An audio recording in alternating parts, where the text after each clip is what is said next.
إن الحمد لله نحمده ونستعينه ونستغفره ونؤمن به ونتوكل عليه ونعوذ بالله من شرور أنفسنا ومن سيئات أعمالنا من يهده الله فلا مضل له ومن يضلل فلا هادي له فلن تجد له وليا مرشدا ونشهد أن لا إله إلا الله وحده لا شريك له والذي لا ضد له ولا ند له لا مثل له ولا مثيل له لا وزير له ولا كفيل له لا شبه له ولا شبيه له لا ولد له ولا والد له وهو الواحد الفرد الصمد لم يلد ولم يولد ولم يكن له كفوا أحد ونشهد أن سيدنا ونبينا وحبيبنا وبشيرنا ونذيرنا وطبيبنا وطبيب أرواحنا وحبيبنا وحبيب ربنا محمدا عبد الله ورسوله أرسله بالحق بشيرا ونذيرا وداعيا إلى الله بإذنه وسراجا منيرا أما بعد فقد قال الله تعالى في كلامه المجيد وفي فرقانه الحميد أعوذ بالله من الشيطان الرجيم بسم الله الرحمن الرحيم ألهاكم التكاثر حتى زرتم المقابر إن الله وملائكته يصلون على النبي يا أيها الذين آمنوا صلوا عليه وسلموا تسليما اللهم صل على محمد وعلى آل محمد كما صليت على إبراهيم وعلى آل إبراهيم إنك حميد مجيد اللهم بارك على محمد وعلى آل محمد كما باركت على إبراهيم وعلى آل إبراهيم إنك حميد مجيد আপনারা সবাই কেমন আছেন? আলহামদুলিল্লাহ আমরা সবাই ভালো আছি। আমাদেরকে ভালো রেখেছে কে? আল্লাহ। আমাদেরকে সুস্থ রাখে কে? আল্লাহ। আবার মাঝে মাঝে অসুস্থ বানিয়ে পরীক্ষা করে কে? আল্লাহ। এজন্য সব সময় সব অবস্থায় সব মুহূর্তে প্রশংসা করতে হবে একজনের, তিনি কে? আল্লাহ। সব সময় সব জায়গায় আল্লাহর প্রশংসা করতে রাজি আছেন তো? আওয়াজ করে বলেন, সকালবেলা প্রশংসা করবেন কার? আল্লাহ। বিকেল বেলা, রাত্রিবেলা, খাওয়ার সময়, ঘুমানোর সময়, ভোট দেওয়ার সময়, ভোট চুরি করার সময়। চুরি করা যাবে? চুরি করলে হাত কাটতে বলছে কে? মুফাসসিরে কোরআন কে বলেছে? আস-সারিকু ওয়াস-সারিকাতু ফাকতাউ আইদিয়াহুমা জাযাআন বিমা কাসাবা নাকালাম মিনাল্লাহ ওয়াল্লাহু আজিজুন হাকীম। আল্লাহু আকবার। If anyone steals something very precious from the society, the government should cut down his right hand. কথাটা কার? কেউ যদি দামি কিছু চুরি করে, গভর্নমেন্টের উচিত তার হাত কেটে দেয়া। আমরা কাটলে হবে না, আমি আপনি কাটলে হবে? হাত কাটবে কে? গভর্নমেন্ট, দ্য অথরিটি, যার হাতে ক্ষমতা। বাংলাদেশে এরকম চোর আছে না নাই? এই এলাকাতে নাই? হ্যাঁ, এত দাড়ি এত টুপি, চোররা ঢুকে কেমনে? চোরদের সাথে আমাদের কোনো সম্পর্ক। ইসলাম কতটা ব্যালেন্স দেখেন। আবার দুর্ভিক্ষের বছরগুলোতে চুরি করলে সাইয়েদনা ওমর ফারুক চোরের হাত কেটে দিতে নিষেধ করেছেন, কারণ সে স্বভাবে চুরি করে নাই, সে চুরি করেছে অভাবে। চিল্লা এখন ঠিক কিনা? তো এজন্য চোরদের হাত কেটে দেয়া দরকার। এটাই চোরদের সবচেয়ে বড় প্রাপ্য। আর সেটা লাউ চোর, কদু চোর, আলু চোর, মুরগি চোর, ওই চোর না। যেই চোরেরা একটা কলমের খোঁচায় হাজার কোটি টাকা দেশ থেকে বিদেশে পাচার করে দেয়, ওই চোর। চিল্লা এখন ঠিক কিনা? এরকম একটা চোরের হাত কাটার দৃশ্য যদি সরকার বাহাদুর বাইতুল মুকাররমে জুমার নামাজের পর স্কয়ারের সামনে লাইভ ব্রডকাস্টিং করে 17 কোটি মানুষকে দেখিয়ে দিত, আর একটা চোরও খুঁজে পাওয়া যেত? কথা বলেন। এজন্য চোরের বিচার হাত কাটা হোক, এটা আমরা চাই কি চাই না? কোরআনের বিধানগুলো এই বাংলার জমিনে কায়েম হোক, আমরা চাই কি চাই না? আল্লাহর আইন দিয়ে সংসদ ভবন চলুক, চাই কি চাই না? আল্লাহর কোরআন দিয়ে এদেশের ক্যান্টনমেন্ট গুলা চলুক, আমরা চাই কি চাই না? এজন্য ভোট চুরি হোক, এটা আমরা চাই না, ঠিক কিনা? সামনে নির্বাচন, আল্লাহ তাআলা একটা সুষ্ঠু নির্বাচন যেন আমাদের দেশে হয়, তুমি তৌফিক দাও। সব ধরনের সহিংসতা, মারামারি, দাঙ্গা হাঙ্গামা থেকে তুমি আমার এই সোনার বাংলাদেশকে বাঁচাও। আমরা সাধারণ মানুষ, আমরা খেটে খাওয়া মানুষ, আমরা তো রাজনীতি বুঝি না, ঠিক কিনা? আমরা বিএনপি বুঝি না, আওয়ামী লীগ বুঝি না, জাতীয় পার্টি বুঝি না, জামাত ইসলাম বুঝি না। আমরা বুঝি যারাই ইসলামের পক্ষে, যারাই জনগণের পক্ষে, যারা মাটি ও মানুষের নেতা, তাদের পক্ষে আমাদের ভোট যেতে হবে। চিল্লা এখন ঠিক কিনা? আপনার ভোট এটা আমানত। আপনি চাইলেই যারে মন চায় তারে ভোট দিয়ে দিতে পারেন না। আপনার ভোট যেতে হবে যিনি সৎ, যিনি কোরআনকে ভালোবাসে, যিনি ইসলামকে ভালোবাসে, তার সমর্থনে আপনার ভোট যাওয়া উচিত, ঠিক কিনা? এজন্য আল্লাহ তাআলা আমাদেরকে সহি সমঝ দান করুক। আমরা পড়ি আমিন। সব সময় প্রশংসা করতে হবে একজনের, তিনি কে?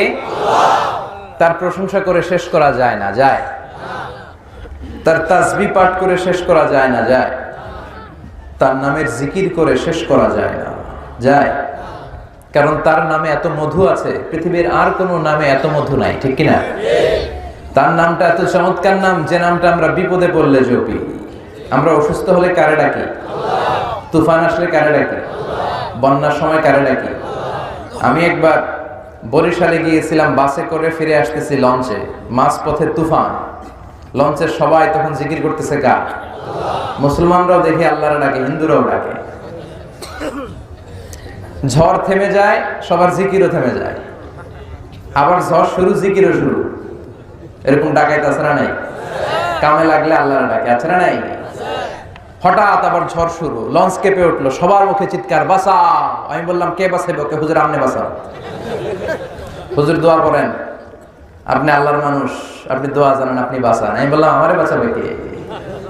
আহা, বিপদে পড়লে বোঝা যায় কার কত ক্ষমতা, কার কত ঠেলা, ঠিক কিনা? এজন্য এই নামটা এমন নাম, আমরা বিপদে পড়লে বেশি জপি, আমরা রোগাক্রান্ত হলে বেশি জপি। এই নামটা এত মধুর নাম, যে নামটা জপতে জপতে আপনার জীবন শেষ হয়ে যাবে, কিন্তু এই নামের জিকিরের যে তৃপ্তি, সেটা শেষ হবে না, ঠিক কিনা? কারণ তিনিই প্রথম, তিনিই শেষ, তিনিই প্রকাশ্য, তিনিই গোপন। হুয়াল আউয়ালু ওয়াল আখিরু ওয়াজ যাহিরু ওয়াল বাতিন ওয়া হুয়া বিকুল্লি শাইইন আলিম। প্রথমে কে? সবাই বলেন শেষে কে? প্রথমে আল্লাহ আল্লাহ, শেষেও আল্লাহ আল্লাহ, আকাশে আল্লাহ আল্লাহ, জমিনে আল্লাহ আল্লাহ। পড়েন সবাই, প্রথমে আল্লাহ আল্লাহ, শেষেও আল্লাহ আল্লাহ, আকাশে আল্লাহ আল্লাহ, জমিনে আল্লাহ আল্লাহ। নিখিল জাহান গায়ে গুণগান তার নামে গায়, আমরাও গাহি তাআলা হামদে বারি তাআলা, হামদে বারি তাআলা, হামদে বারি তাআলা। আল্লাহু আকবার। প্রথমেও তিনি, শেষেও তিনি, আকাশেও তিনি, জমিনেও তিনি। আবার আমরা যখন আজান দেই, আজানের প্রথম শব্দটা কি? তার মানে আজানে উনি আছেন না নাই? আমরা যখন নামাজের শুরুতে একামত দেই, প্রথম শব্দটা কি? আবার আমরা ঈদুল আজহাতে ধারালো একটা ছুরি দিয়ে যখন তার সন্তুষ্টির জন্য কোরবানি শুরু করি, প্রাণী জবাই দেই, কি বলি? নরসিংদীতে কি গণ? তার মানে কুরবানিতেও আছে না নাই? আবার জিকির করি কার নামে?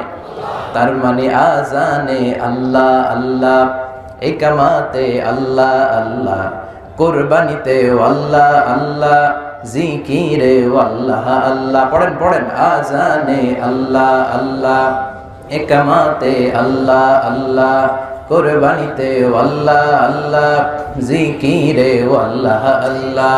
নিখিল জাহান গায়ে গুণগান তার নামে গায়, আমরাও গাহি তাআলা হামদে বারি তাআলা, হামদে বারি তাআলা, হামদে বারি তাআলা।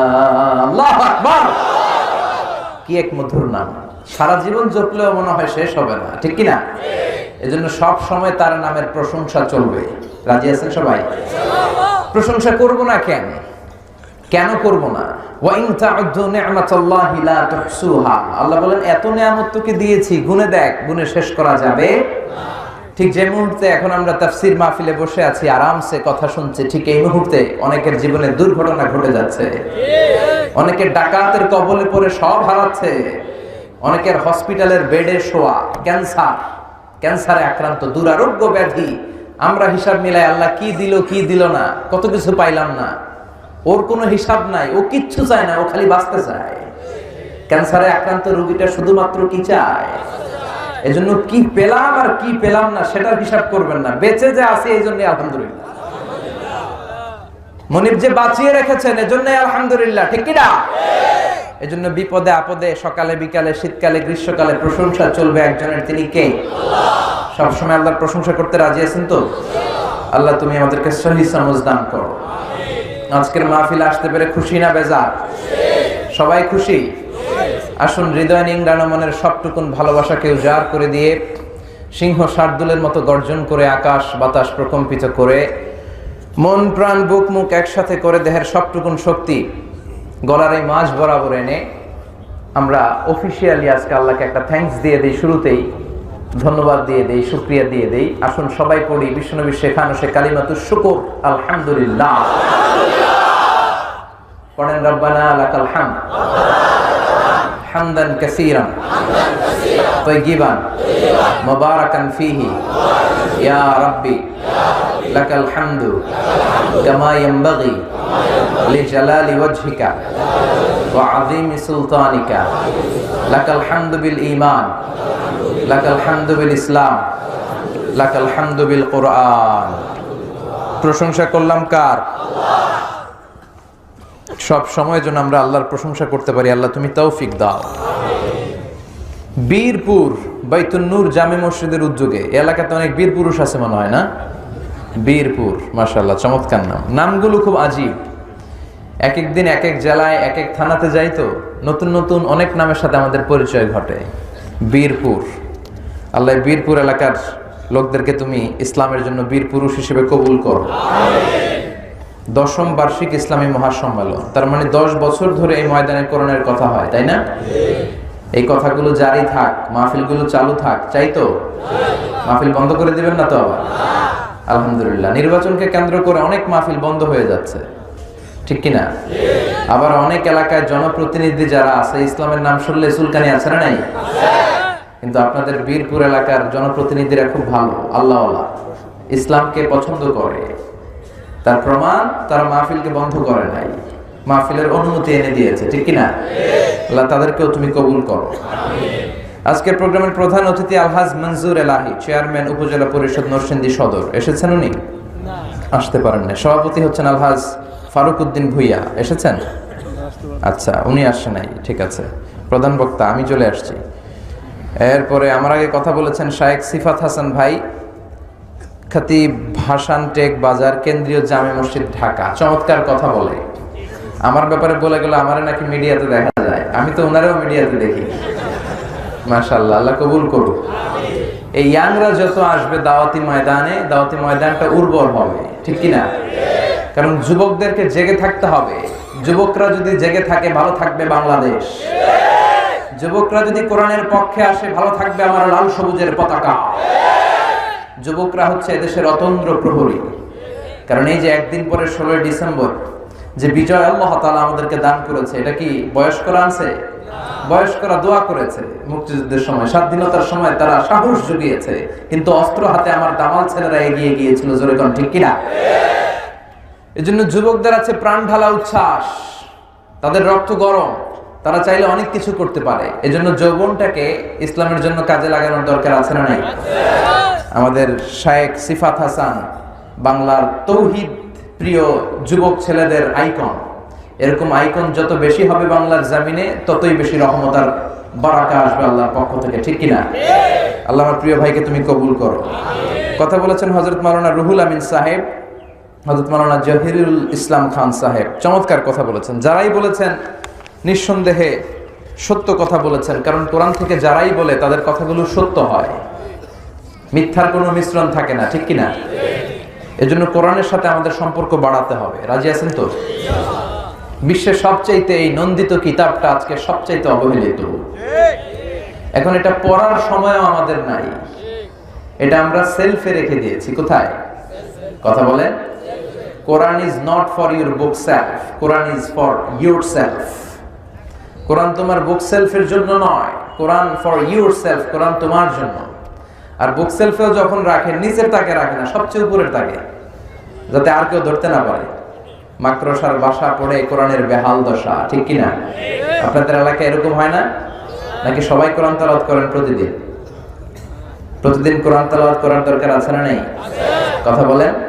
কোরআনের প্রতি আমাদের প্রথম দায়িত্ব হচ্ছে we have to recite the Holi book Quran every day, daily বেসিসে কোরআন তেলাওয়াত করতে হবে, সুর করে, সুন্দর করে করে।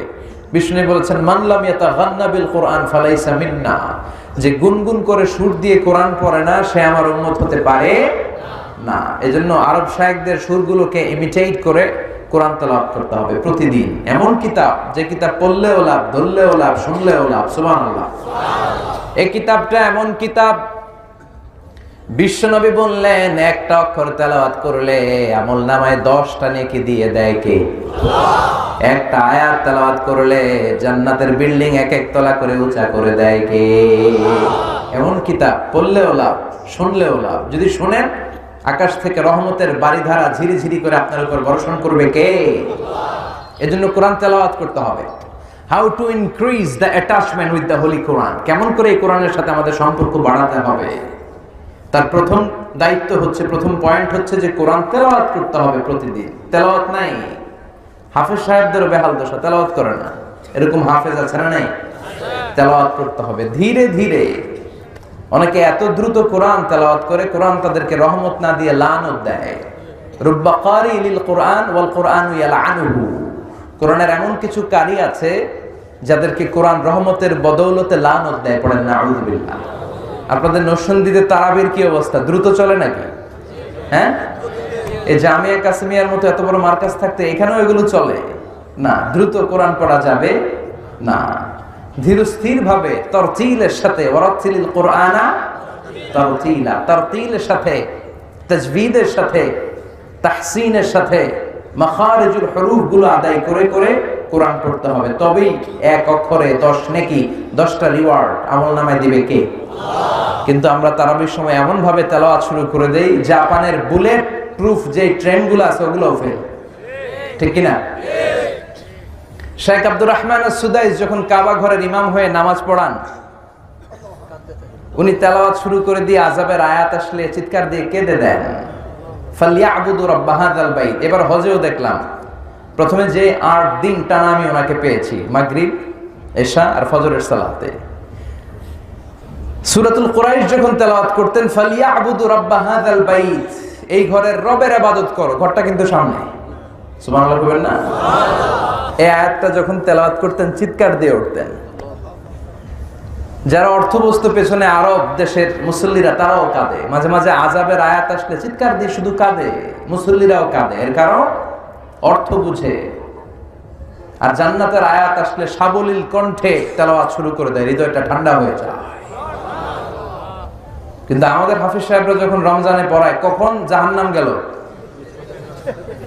কোন ফাঁকি দিয়া জান্নাত চলে গেল, কোথায় ইউসুফ আলাইহিস সালামের আহসানুল কসাস গেল, কোথায় কোন নবীর ঘটনা গেল, মুসল্লি বুঝবে কেমনে? হ্যাঁ, নিজেই জানে না, ঠিক কি না?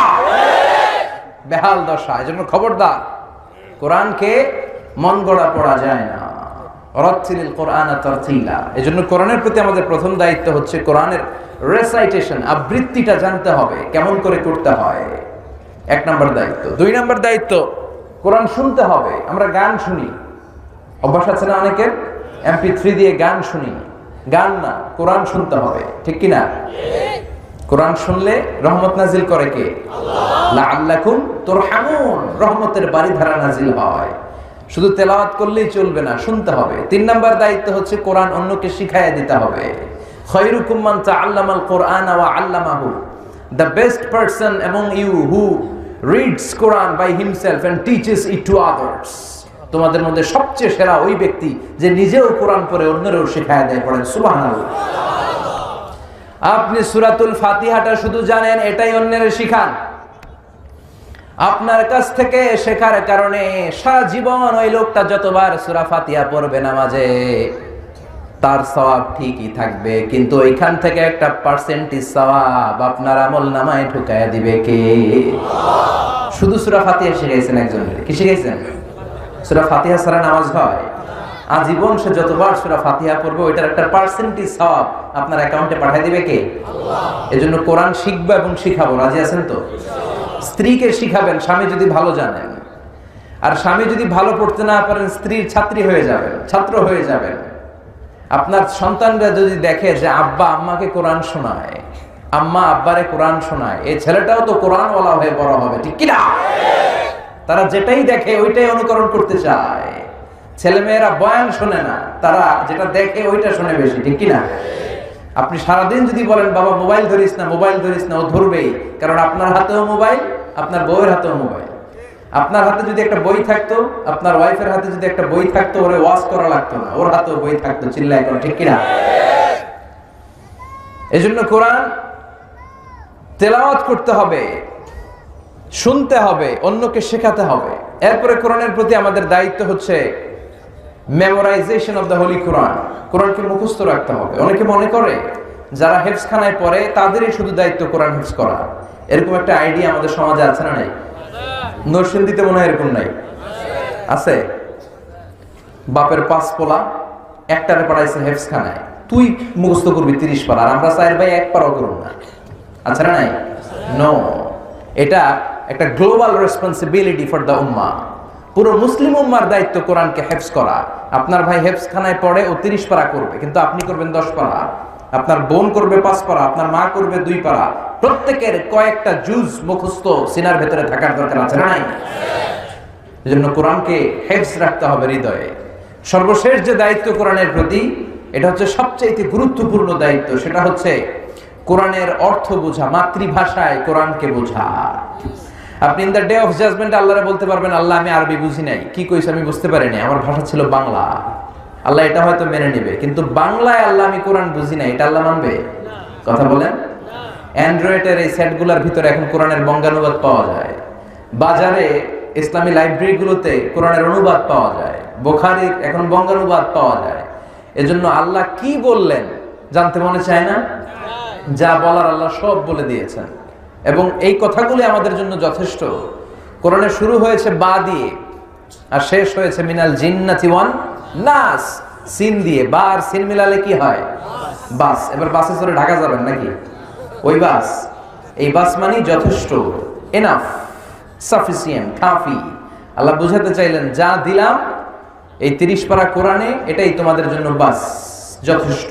নতুন করে আর কোনো নীতিমালার দরকার নাই। চিল্লায় কোন সুবহানাল্লাহ। এজন্য এই কিতাবটা পড়তে হবে, এই কিতাবটা অন্যকে শিখাতে হবে, এই কিতাবের তেলাওয়াত শুনতে হবে, এই কিতাবটাকে মুখস্থ করতে হবে এবং মাতৃভাষায় এই কিতাবের অর্থগুলো বুঝতে হবে। রাজি আছেন তো? সবাই রাজি আছেন? কালকে থেকে আমরা কি পারি না যে প্রতিদিন কমপক্ষে 2-3টা করে হলেও কোরআনের আয়াত বাংলায় আল্লাহ কি বললো আমরা পড়া শুরু করে দিব? পারা যাবে না? পারা যাবে? পারা যাবে? দেখবেন যে কয়েক বছরের ব্যবধানে পুরো কোরআনে আল্লাহ কি বলেছে, কি তাফসীর সব আপনার মুখস্থ হয়ে গেছে। সুবহানাল্লাহ পড়ে কত কিছু জানলেন। প্রধানমন্ত্রী কি বলে, বিরোধী দলীয় নেত্রী কি বলে, অমুক ফ্রন্ট কি বলে, সব মুখস্থ, কিন্তু আল্লাহ কি বলে কিচ্ছু জানে না। আছে না নাই? এজন্য আল্লাহ তাআলা আমাদের গাইডলাইন হিসেবে যা পাঠালেন এগুলো সব আমরা জানার চেষ্টা করব, বোঝার চেষ্টা করব। আমার মাইকের আওয়াজ যে সমস্ত মায়েদের কানে যায়, আমি বিনয়ের সাথে বলবো আপনারাও শুরু করে দেন। প্রতিদিন 2-3টা করে হলেও কোরআনের আয়াতের অর্থ পড়ার চেষ্টা করেন, মর্মবাণী বুঝার চেষ্টা করেন। ফ্যামিলিটারে জান্নাতি ফ্যামিলি বানায় দিবে কে? আল্লাহ তুমি সহি সমঝ দান করো।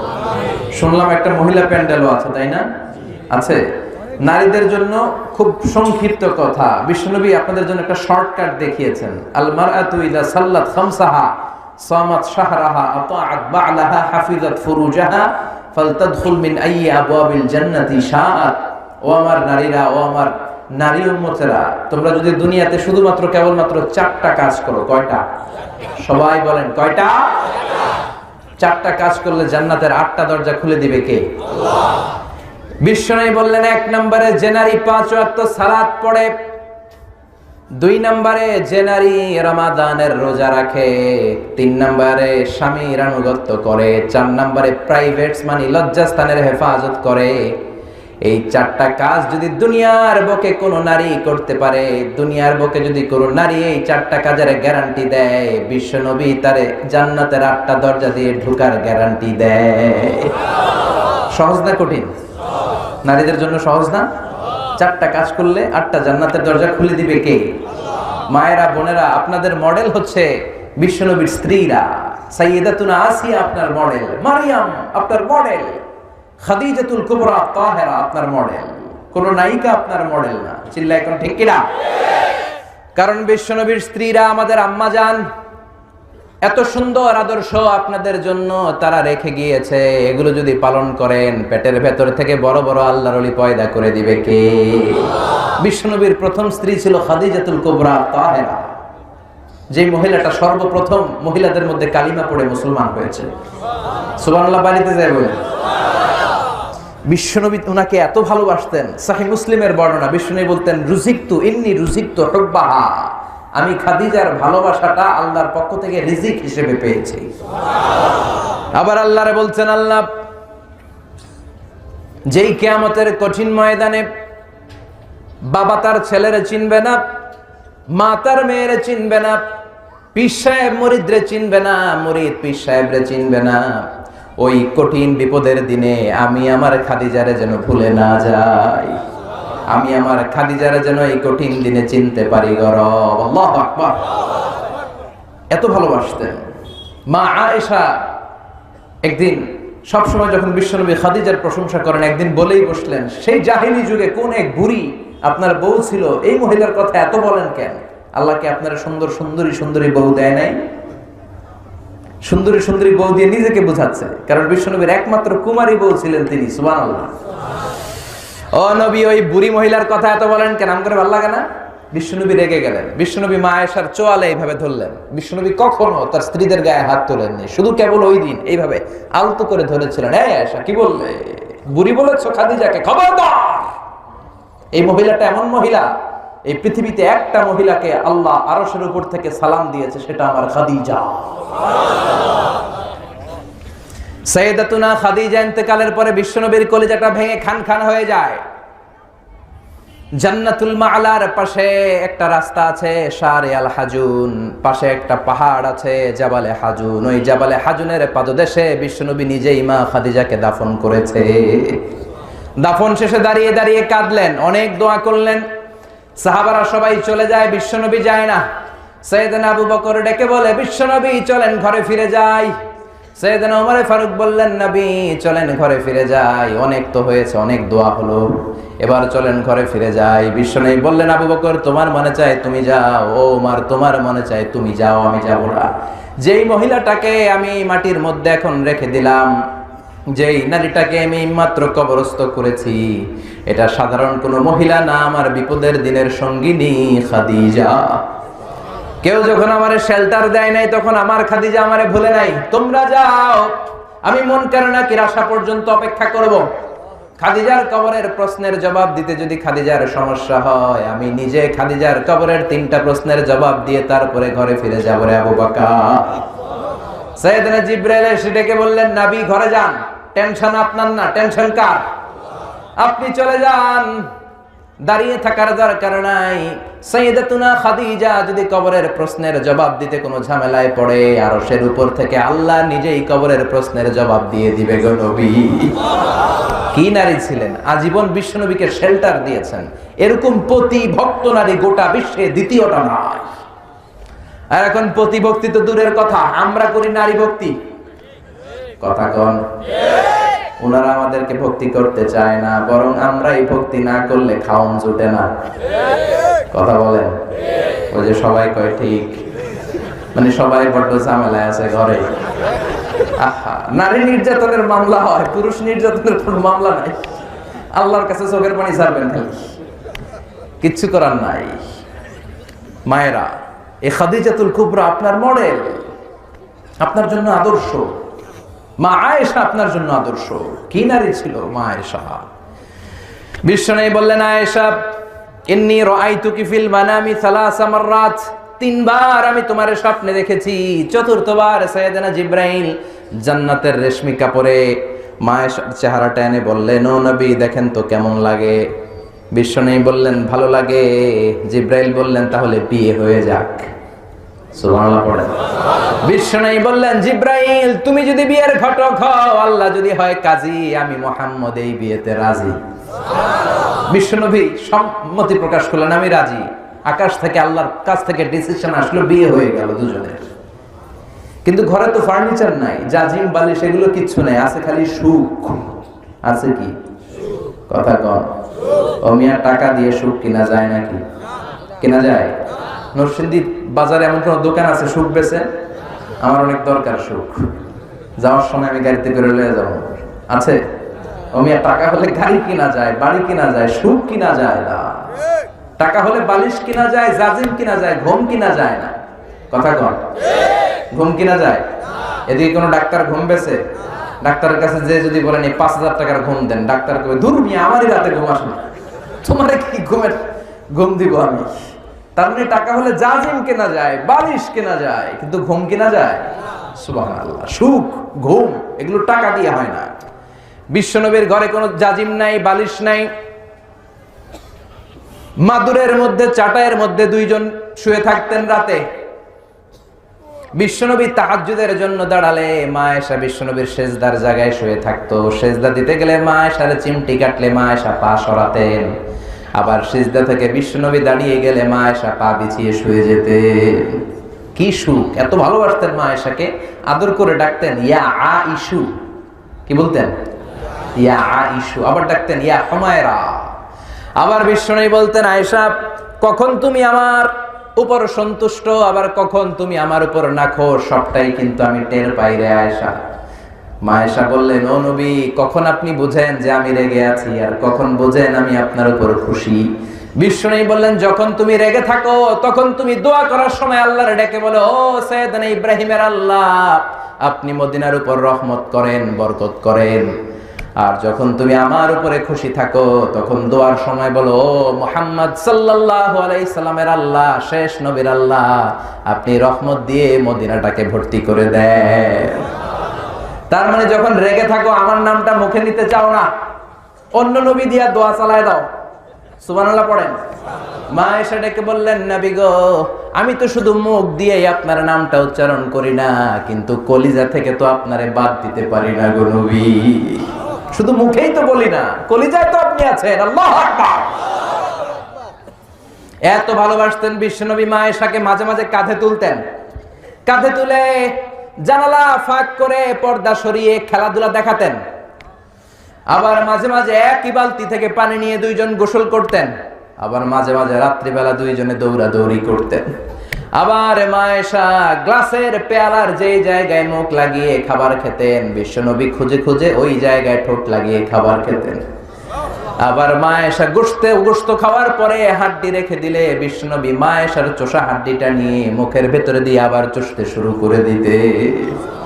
2210টা হাদিস তিনি বর্ণনা করেছেন। কত হাদিস যে উনি জানতেন।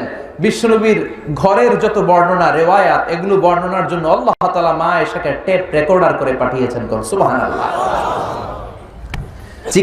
চিকিৎসা শাস্ত্রে মা আয়েশার মতো এত তথ্য মদিনায় কেউ জানতো না। কত কবিতা মুখস্থ জানতো, উনি নিজেই জানতেন না। সুবহানাল্লাহ। এজন্য বিশ্বনবীর ইন্তেকালের পরে সাহাবাদের মধ্যে যদি কোনো মাসআলা নিয়ে তর্ক বিতর্ক হতো, ওইটার সলিউশন নেয়ার জন্য, সমাধান নেয়ার জন্য সবাই মিলে মা আয়েশার কাছে চলে আসতে। আমার মায়েরা, এই মা আয়েশা আপনার মডেল। আমার বোনেরা, খাদিজাতুল কুবরা আপনার মডেল। নায়িকারা আপনার মডেল নয়, ঐশ্বরিয়া রায় আপনার মডেল নয়, ক্যাটরিনা কাইফ আপনার মডেল নয়, প্রিয়াঙ্কা চোপড়া আপনার মডেল নয়। চিল্লায় বলেন ঠিক কিনা? আপনাদের পেটগুলো হলো এক একটা খনি। দুনিয়াতে যত নবী এসেছে সব মায়েদের পেট থেকে এসেছে, নাকি আকাশ থেকে ধপাস করে পড়ছে? যত ওলি এসেছে সব মায়েদের পেট থেকে। আবার যত ডাকাত এসেছে ওগুলোও মায়েদের পেট থেকে। জোরে কোন ঠিক কিনা? এজন্য বিষ্ণু বলেছেন দুনিয়া কুল্লুহা মাতা ওয়া খায়রু মাতা'আদ দুনিয়া আল মারআতু সালিহা। পৃথিবীর সবকিছু সম্পদ, আর এই সব সম্পদের মধ্যে সবচেয়ে দামি সম্পদ হচ্ছে নেককার নারী, সতী সাধবী নারী। পড়েন আলহামদুলিল্লাহ। আমার যে সমস্ত মায়েরা বোনেরা মহিলা প্যান্ডেলে কথা শুনছেন, আল্লাহ তাআলা আপনাদেরকেও কবুল করুন। আরো জোরে পড়েন আমিন। আসুন আর কথা না বাড়িয়ে সরাসরি আমরা কোরআন থেকে কথা শুনি, কারণ এই বইটা হচ্ছে the problem solving methodology. It's not a problem creating methodology. এই বইটা এমন অসাধারণ একটা বই, এটা মহাবিশ্বের মহাবিস্ময় মহাগ্রন্থ আল কোরআন আল কারীম, যে বইটা কখনো সমস্যা লাগায় না। সমাজে লাগায় সমস্যা, খুলে দেয়। এই কোরআন কখনো প্যাচ লাগায় না, প্যাচ লাগায়, প্যাচ খুলে দেয়। জট লাগায় না, জট খুলে দেয়। এজন্য আমরা বলি সব সমস্যার সমাধান দিতে পারে। সমাধান চাও যদি জীবনে মরণে, ফিরে যাও খুঁজে নাও, চোখ রাখো কোরআনে। চোখ রাখবেন কোথায়? নাকি এটিএন বাংলার পর্দায়? চোখ রাখুন এটিএন বাংলার পর্দায়, আসিতেছে আগামী শুক্রবার। বলে না এগুলা? না, চোখ রাখতে হবে শুধু একটা কিতাবে। বইটার নাম কি? পড়েন পড়েন। সমাধান চাও যদি জীবনে মরণে, ফিরে যাও খুঁজে নাও, চোখ রাখো কোরআনে। If you want the solution this দুনিয়া এন্ড আখিরা, go back, have a look to the holy কোরআনে। সুবহানাল্লাহ। দুনিয়া আখিরাতের যত সমস্যা, তার সমাধান আল্লাহ তাআলা যে কিতাবটাতে দিয়েছেন, কিতাবটার নাম সবাই বলেন। এই কোরআনে কোনো ভুল আছে? কোনো সন্দেহ? This is the book whereof there is no doubt in it and a guidance to those who are muttaqin. এমন বই, কোনো ভুল নাই, কোনো ভুল নাই, কোনো সন্দেহ নাই, কোনো ডাউট নাই, কোনো সাসপিশন নাই। মুত্তাকিনদের জন্য রহমত, বরকত আর গাইডলাইন দিয়ে বইটাকে পরিপূর্ণ করেছে কে? আবার রব্বুল আলামিন বলেন, কিতাবুন আনজালনাহু ইলাইকা লিতুখরিজান নাসা মিনাল যুলুমাতি ইলান নূর। মুহাম্মদ সাল্লাল্লাহু আলাইহি ওয়াসাল্লাম, the last messenger, the beloved messenger of mine, I've revealed this holy and sacred book unto you in order to lead the mankind out of darkness into the light. ও নবী, কেন এই কোরআন পাঠালাম জানো নাকি? শোনো। অন্ধকারাচ্ছন্ন মানুষগুলোকে আলোর পথে নিয়ে যেতে, জাহান্নামী গুলারে জান্নাতি বানাতে, বাম আর রামপন্থী গুলারে ডানপন্থী বানাতে। জোরে কোন ঠিক কিনা? কোরআন যারা পড়ে, কোরআন যারা মানে, বামপন্থী থাকতে পারে? এরা ডানপন্থী। এরা কি? আমরা সবাই কোন পন্থী? জান্নাতে ঢুকবে কোন পন্থীরা? এরকম মুষ্টিবদ্ধ ডান হাতটাকে উপরের দিকে করে বলেন তো, আমরা সবাই কি পন্থী? ডানপন্থী ছাড়া কেউ জান্নাতে ঢুকতে পারবে? সব নবীরা কোন পন্থী ছিল? আমরা ডানপন্থী থেকেই যেন কবরে যেতে পারি, আল্লাহ তৌফিক দাও। আর জোরে পড়েন আমিন। এই বইটার যেদিক দিয়ে কথা বলি ওই দিক দিয়ে এলাম, ওই দিক দিয়ে শিক্ষণীয় বিষয় আছে না নাই? এই জন্য এই কিতাবটাকে বলা হয় তলাবিহীন সাগর। কি বলে? কথা কন। এটা সাগর কিন্তু কি নাই? তলা নাই। সুবহানাল্লাহ পড়বেন না?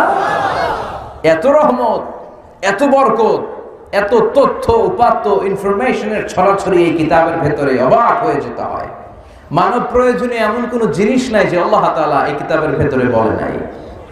হিস্ট্রির কথা বলেছে, কখন কোন নবীর কি হয়েছিল, বিগ ব্যাং থিওরির কথা বলেছে, কিভাবে মহাবিশ্বটা শুরু হয়েছিল, জিওলজির কথা বলেছে, জুওলজির কথা বলেছে, বুটানির কথা বলেছে, হিউম্যান অ্যানাটমির কথা বলেছে, হিউম্যান বিহেভিয়ারাল ক্যারেক্টারিস্টিক্স এর কথা বলেছে, হিউম্যান এমব্রিয়োলজির কথা বলেছে। এমন কোন জিনিস নাই যেটা আল্লাহ কোরআনে উল্লেখ করেন নাই। সুবহানাল্লাহ। এজন্য এই কিতাবের যেখান দিয়েই আমরা পড়ব বরকত আছে না নাই? আর এই তাফসীর মাহফিলগুলোতে আমাদের সিলেবাস একটাই, নাম কি? কথা কন। এই কোরআনের বাইরে অন্য কোন সিলেবাস থেকে কথা বললে আপনারা শুনবেন? অন্য কোন কিতাব থেকে যদি এখানে আলোচনা হয় শুনবেন? একটা বই থেকে আমরা শুনতে এসেছি, বইটার নাম কোরআন। আমি আমার খুতবার শুরুতে ছোট্ট একটা আয়াত তেলাওয়াত করেছি, সূরাতু আত-তাকাসুরের প্রথম দুটি আয়াত। এই আয়াতের আলোকে আমি কিছু কথা আপনাদের সাথে শেয়ার করবার চেষ্টা করব, যদি আল্লাহ তাআলা আমাদেরকে তৌফিক দেয়। আমরা সবাই পড়ি ইনশাআল্লাহ। সূরাতুত তাকাসুর আমাদের অনেকের মুখস্থ আছে না? বলেন তো এটা কোরআনের কোন জুজে অবস্থিত, মানে কোন পাড়ায় অবস্থিত? 30তম পাড়ায় অবস্থিত। এই সূরাটি কোরআনের ধারাক্রম অনুসারে 102 নাম্বার সূরা। কয় নাম্বার? এই সূরাটি মাক্কি সূরা। কি সূরা? সবাই বলে। I consider in my lecture the person sitting in front of me as a student of me. আমি যখন আলোচনা করি, সেমিনারে কথা বলি বা তাফসীর প্রোগ্রামে কথা বলি, যারা বসে আছে আমি সবাইকে ছাত্র মনে করি, আমি নিজেকে শিক্ষক মনে করি। আর কিছুক্ষণ আগে আমার আগে আমাদের সিফাত ভাই কথা বলছিলেন, আমি তখন বসেছিলাম, আমরা সবাই বসেছিলাম, আমরা তখন ছাত্র ছিলাম, সিফাত ভাই ছিল আমাদের শিক্ষক, ঠিক কিনা? আবার আমার পরে কেউ যদি বয়ান করে, উনি আমাদের সবার শিক্ষক, আমরা সবাই আমরা ছাত্র। কোরআনের ছাত্র হয়ে বাঁচতে পারলেও লাভ, মরতে পারলেও। আমরা যেন কোরআনের ছাত্র হয়ে মরতে পারি, আল্লাহ তৌফিক দাও। তার মানে I consider the program as a class. আমি ক্লাসের মতো কথা বলার চেষ্টা করি। তো ক্লাসে শিক্ষক যদি ছাত্রকে জিজ্ঞেস করে, উত্তর দেওয়ার দরকার আছে না নাই? একটু বজ্র কণ্ঠে উত্তর দেওয়া যাবে না? যাবে? এই সূরাটা মাক্কি সূরা, উত্তর দেন কি সূরা? মাশাআল্লাহ। শেষ পর্যন্ত এইভাবে উত্তর দিতে হবে যাতে শয়তান কোনো ফাঁক ফোকর খুঁজে ঢুকতে না পারে। ইনশাআল্লাহ পড়েন। কোরআনের ধারাক্রম অনুসারে এটা 102 নাম্বার সূরা। কয় নাম্বার? এই সূরায় 8টি আয়াত আছে। কয়টি? 8টি। এই সূরাটি মাক্কি সূরা, খুব ছোট সাইজের সূরা। বিশ্বনবী একবার রাত্রিবেলা সাহাবাদেরকে জিজ্ঞেস করলেন, তোমাদের মধ্যে কে আছো প্রতি রাতে 1000 কোরআনের আয়াত পড়ে বিছানায় ঘুমোতে যেতে পারো? কেউ হাত তোলে না। বিষ্ণুই বললেন, ও প্রাণের সাহাবারা, কে আছো প্রতি রাতে 1000 আয়াত তেলাওয়াত করার পরে তারপরে বিছানায় ঘুমোতে যাবা? কে আছো হাত তোলো। কেউ হাত তোলে না। ও মিয়া, 1000 আয়াত কি খামখেয়ালি কথা? সাধারণ কথা, অনেক সময় লেগে যাবে না? কেউ হাত তোলে না। এবার বিশ্বনবী ডেকে বললেন, তোমাদের মধ্যে কে কে আছো প্রতি রাতে সূরাতুত তাকাসুর তেলাওয়াত করে বিছানায় যেতে পারবা? হাত একটাও আর নিচে নাই, সব উঠে গেছে। সুবহানাল্লাহ পড়েন। বিশ্বনবী বললেন, প্রতি রাতে যে ব্যক্তি সূরাতুত তাকাসুর তেলাওয়াত করে বিছানায় ঘুমোতে যায়, আমলনামায় 1000 কোরআনের আয়াত তেলাওয়াতের সওয়াব দিয়ে দেয় কে?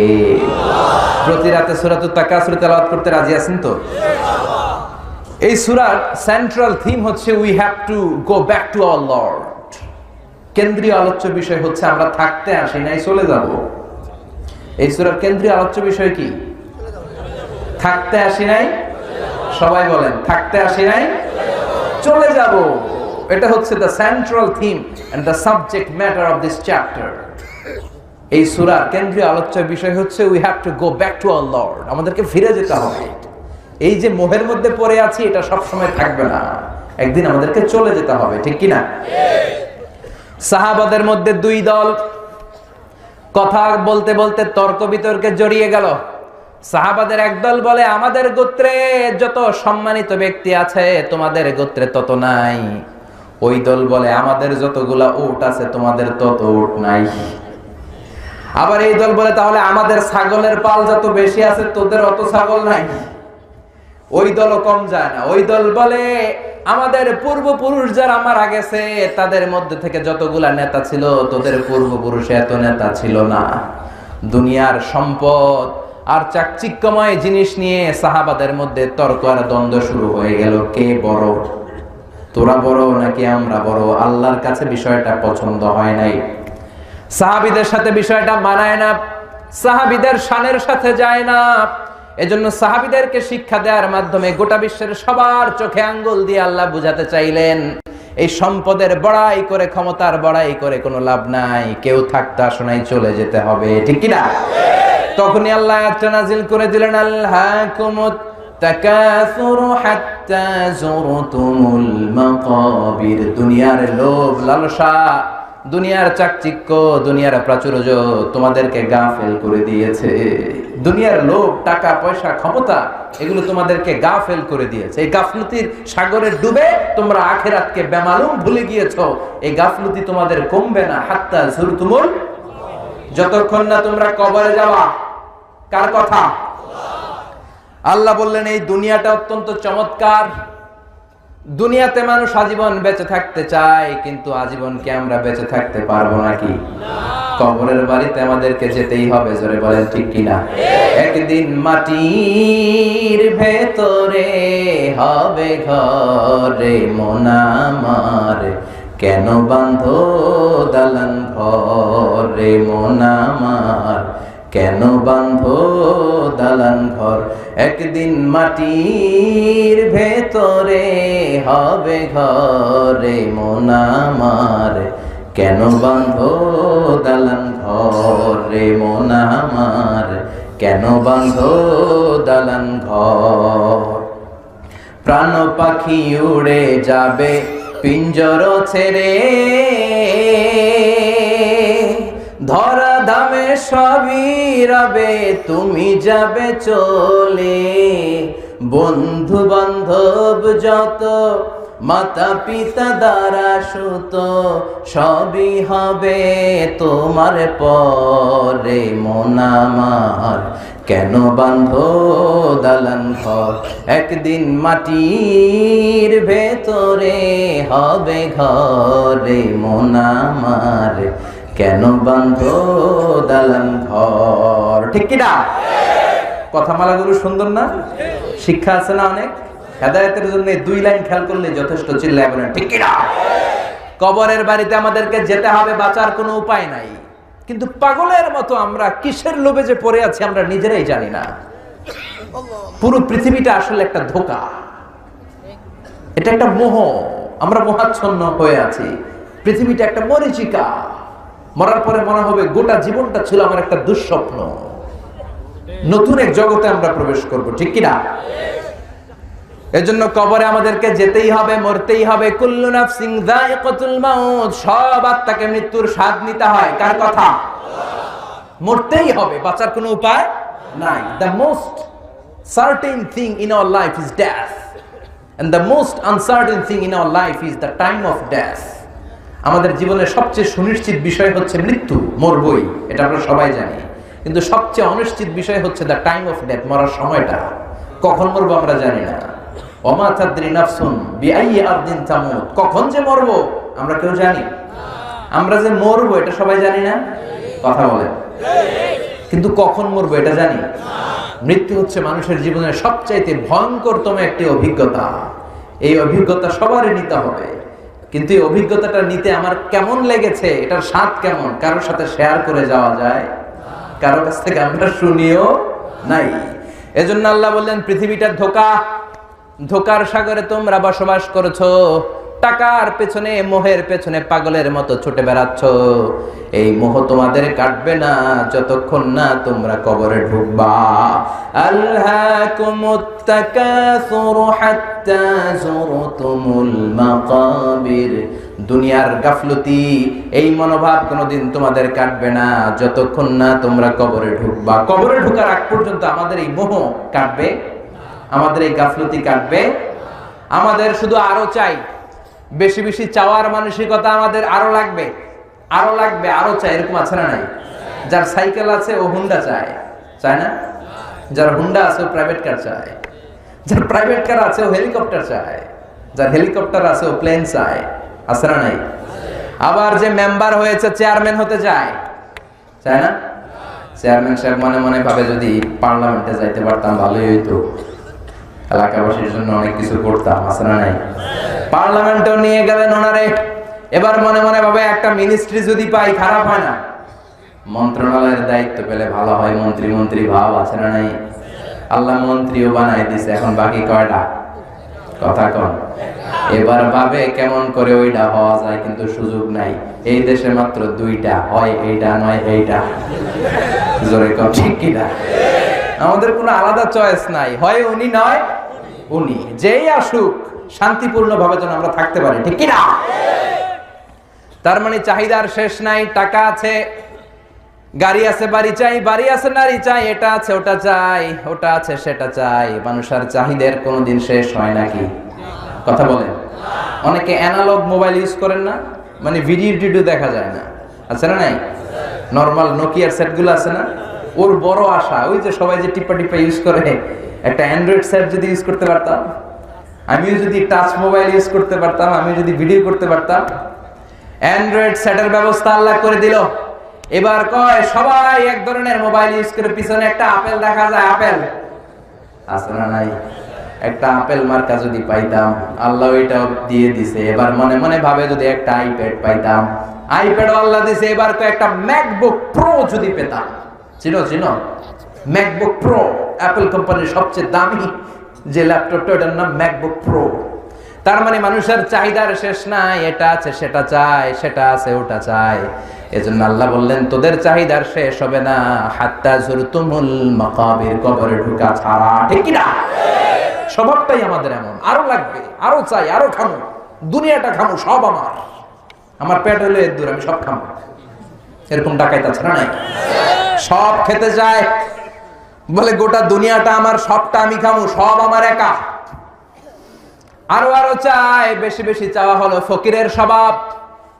যেমন জুমার নামাজ আজকে ছিল জুমার দিন, জুমার পরে দেখবেন যারা ফাকির, যেদিকে টাকা দেয় ওইদিকে হাত দেয়, আছে না নাই? এদিকে একজন দিতেছে, এদিকে খাবলা মারে, আবার ওদিকে একজন দিতেছে, ওদিকে আবার ওদিকে, আবার ওদিকে, আছে না নাই? লাগলেও খোঁজে, না লাগলেও, কথা কন, কথা কন। এই স্বভাবটা কাদের? ফকিরদের। আমাদের মধ্যে এই স্বভাব আছে না নাই? এজন্য আমরা সবাই ফকির, ধনী একজন, তিনি কে? ইয়া আইয়ুহান-নাসু আনতুমুল ফুকারাউ ইলাল্লাহি ওয়াল্লাহু হুয়াল গনিয়ুল হামিদ।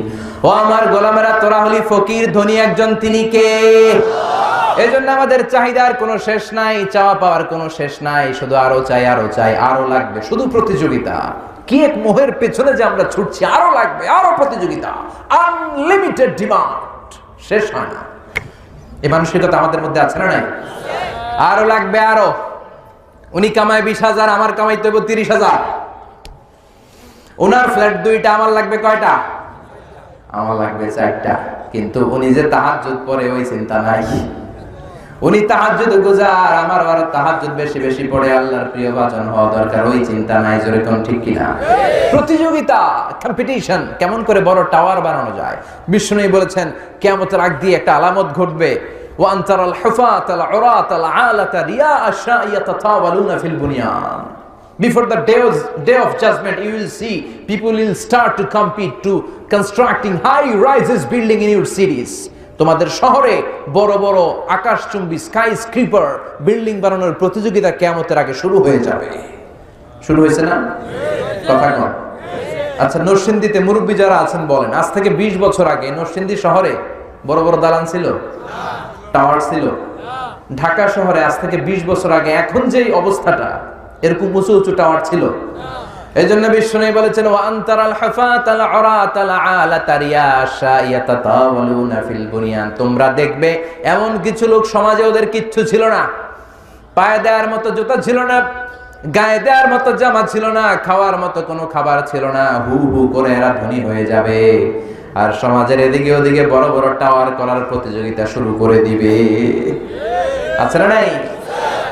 বিশাল টাওয়ারের মালিক। আরব বিশ্ব এই ক্ষেত্রে এক ধাপে গিয়ে খালি টাওয়ার বানায়। এবার হজে যাওয়ার সময় জেদ্দাতে দেখেছি পৃথিবীর সবচাইতে উঁচু টাওয়ার, কিংডম টাওয়ার। নাম শুনছেন? এটা গত 5 বছর ধরে এটার কনস্ট্রাকশন শুধু চলছে, আগামী বছর শেষ হবে। এটা উচ্চতায় প্রায় 1000 মিটার উঁচু। কত মিটার?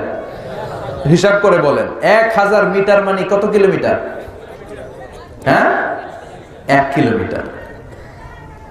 একটা বিল্ডিং যদি 1 কিলোমিটার উঁচু হয়, এটার সামনে যাই আমি তাকামু কেমনে? আমার টুপি পরে যাবে পিছনে। কথা কর। 170 তলা, 170 তলা। দুবাইতে একটা আছে বুর্জ আল খলিফা, 818 মিটার উঁচু, 163 তলা। যারা হজ উমরা করেছেন দেখেছেন, কাবা ঘরের পাশে বিশাল একটা 120 তলা, কি নাম? জামজাম টাওয়ার বলে স্থানীয় লোকেরা। আসলে এটার নাম হচ্ছে দি মক্কা রয়্যাল ক্লক টাওয়ার। 120 তলা, বিশাল ঘড়ি আছে। 20 কিলোমিটার দূর থেকে ওই ঘড়ির টাইম দেখা যায়। মক্কার লোকের আগে আমরা এখন ঘড়ি পড়ি না, আমরা 30 কিলো দূরের থেকে ওদিকে তাকায় দেখি কয়টা বাজে। সুবহানাল্লাহ কইবেন না? আল্লাহু আকবার। 120 তলা উঁচু এই পুরো বিল্ডিংটা ওয়াকফ ইবনুল আব্দুল আজিজ, এটা ওয়াকফ করে দেয়া হয়েছে, এন্ডোমেন্ট ফান্ড ফর দ্য মসজিদুল হারাম। এই 120 তলা টাওয়ারের শপিং মলগুলো থেকে যে ভাড়া আসে, হোটেলগুলো থেকে যে ভাড়া আসে, সব টাকাগুলো মসজিদুল হারামের জন্য ওয়াকফ করে দেয়া। 120 তলা উঁচু। চীনে একটা আছে সাংহাই টাওয়ার, তাইওয়ানে একটা আছে দি টাইপেডাং 101, 101 তলা। আমি যেখানে বছরের বেশিরভাগ সময় থাকি, মালয়েশিয়ার কুয়ালালামপুর, ওইখানে একটা আছে টুইন, যমজ ভাইয়ের মতো। এটার নাম হচ্ছে KLCC। ইন্টারন্যাশনালি এটা রেকগনাইজড হচ্ছে পেট্রোনাস টুইন টাওয়ার নামে। 88 তলা। এটার আবার 41st and 42nd ফ্লোরে একটা ব্রিজ আছে। এই টাওয়ার থেকে ওই টাওয়ারে যাওয়া যায়। ও মিয়া, কিয়ামতের আগে ইদা জুলজিলাতিল আরদু জিলজালাহা বলে আল্লাহ যে একটা ভাইব্রেশন দিবেন, একটা ভূকম্পন দিবেন, ওই ভূমিকম্পে একটা টাওয়ারও কি টিকবে? চিল্লায় বলেন টিকবে? এজন্য আল্লাহ বলেন, গোলাম এই টাওয়ার বানিয়ে লাভ নাই, সম্পদের প্রাচুর্যতা করে লাভ নাই, এই সম্পদের মায়া তোর কোনোদিন থামবে না। হাত্তা যুরতুমুল মাকাবির, যতদিন না তুই কবরে যাবি। কার কথা? কার কথা? আপনি আরব ধনকুবেরদের দিকে তাকান, কি পরিমাণে টাকার মালিক এরা। প্রিন্স ওয়ালিদ বিন তালালের নাম শুনেছেন? সৌদির এই বাদশার আগের বাদশা আব্দুল্লাহর ভাগিনা, কিংডম হোল্ডিং কোম্পানির মালিক।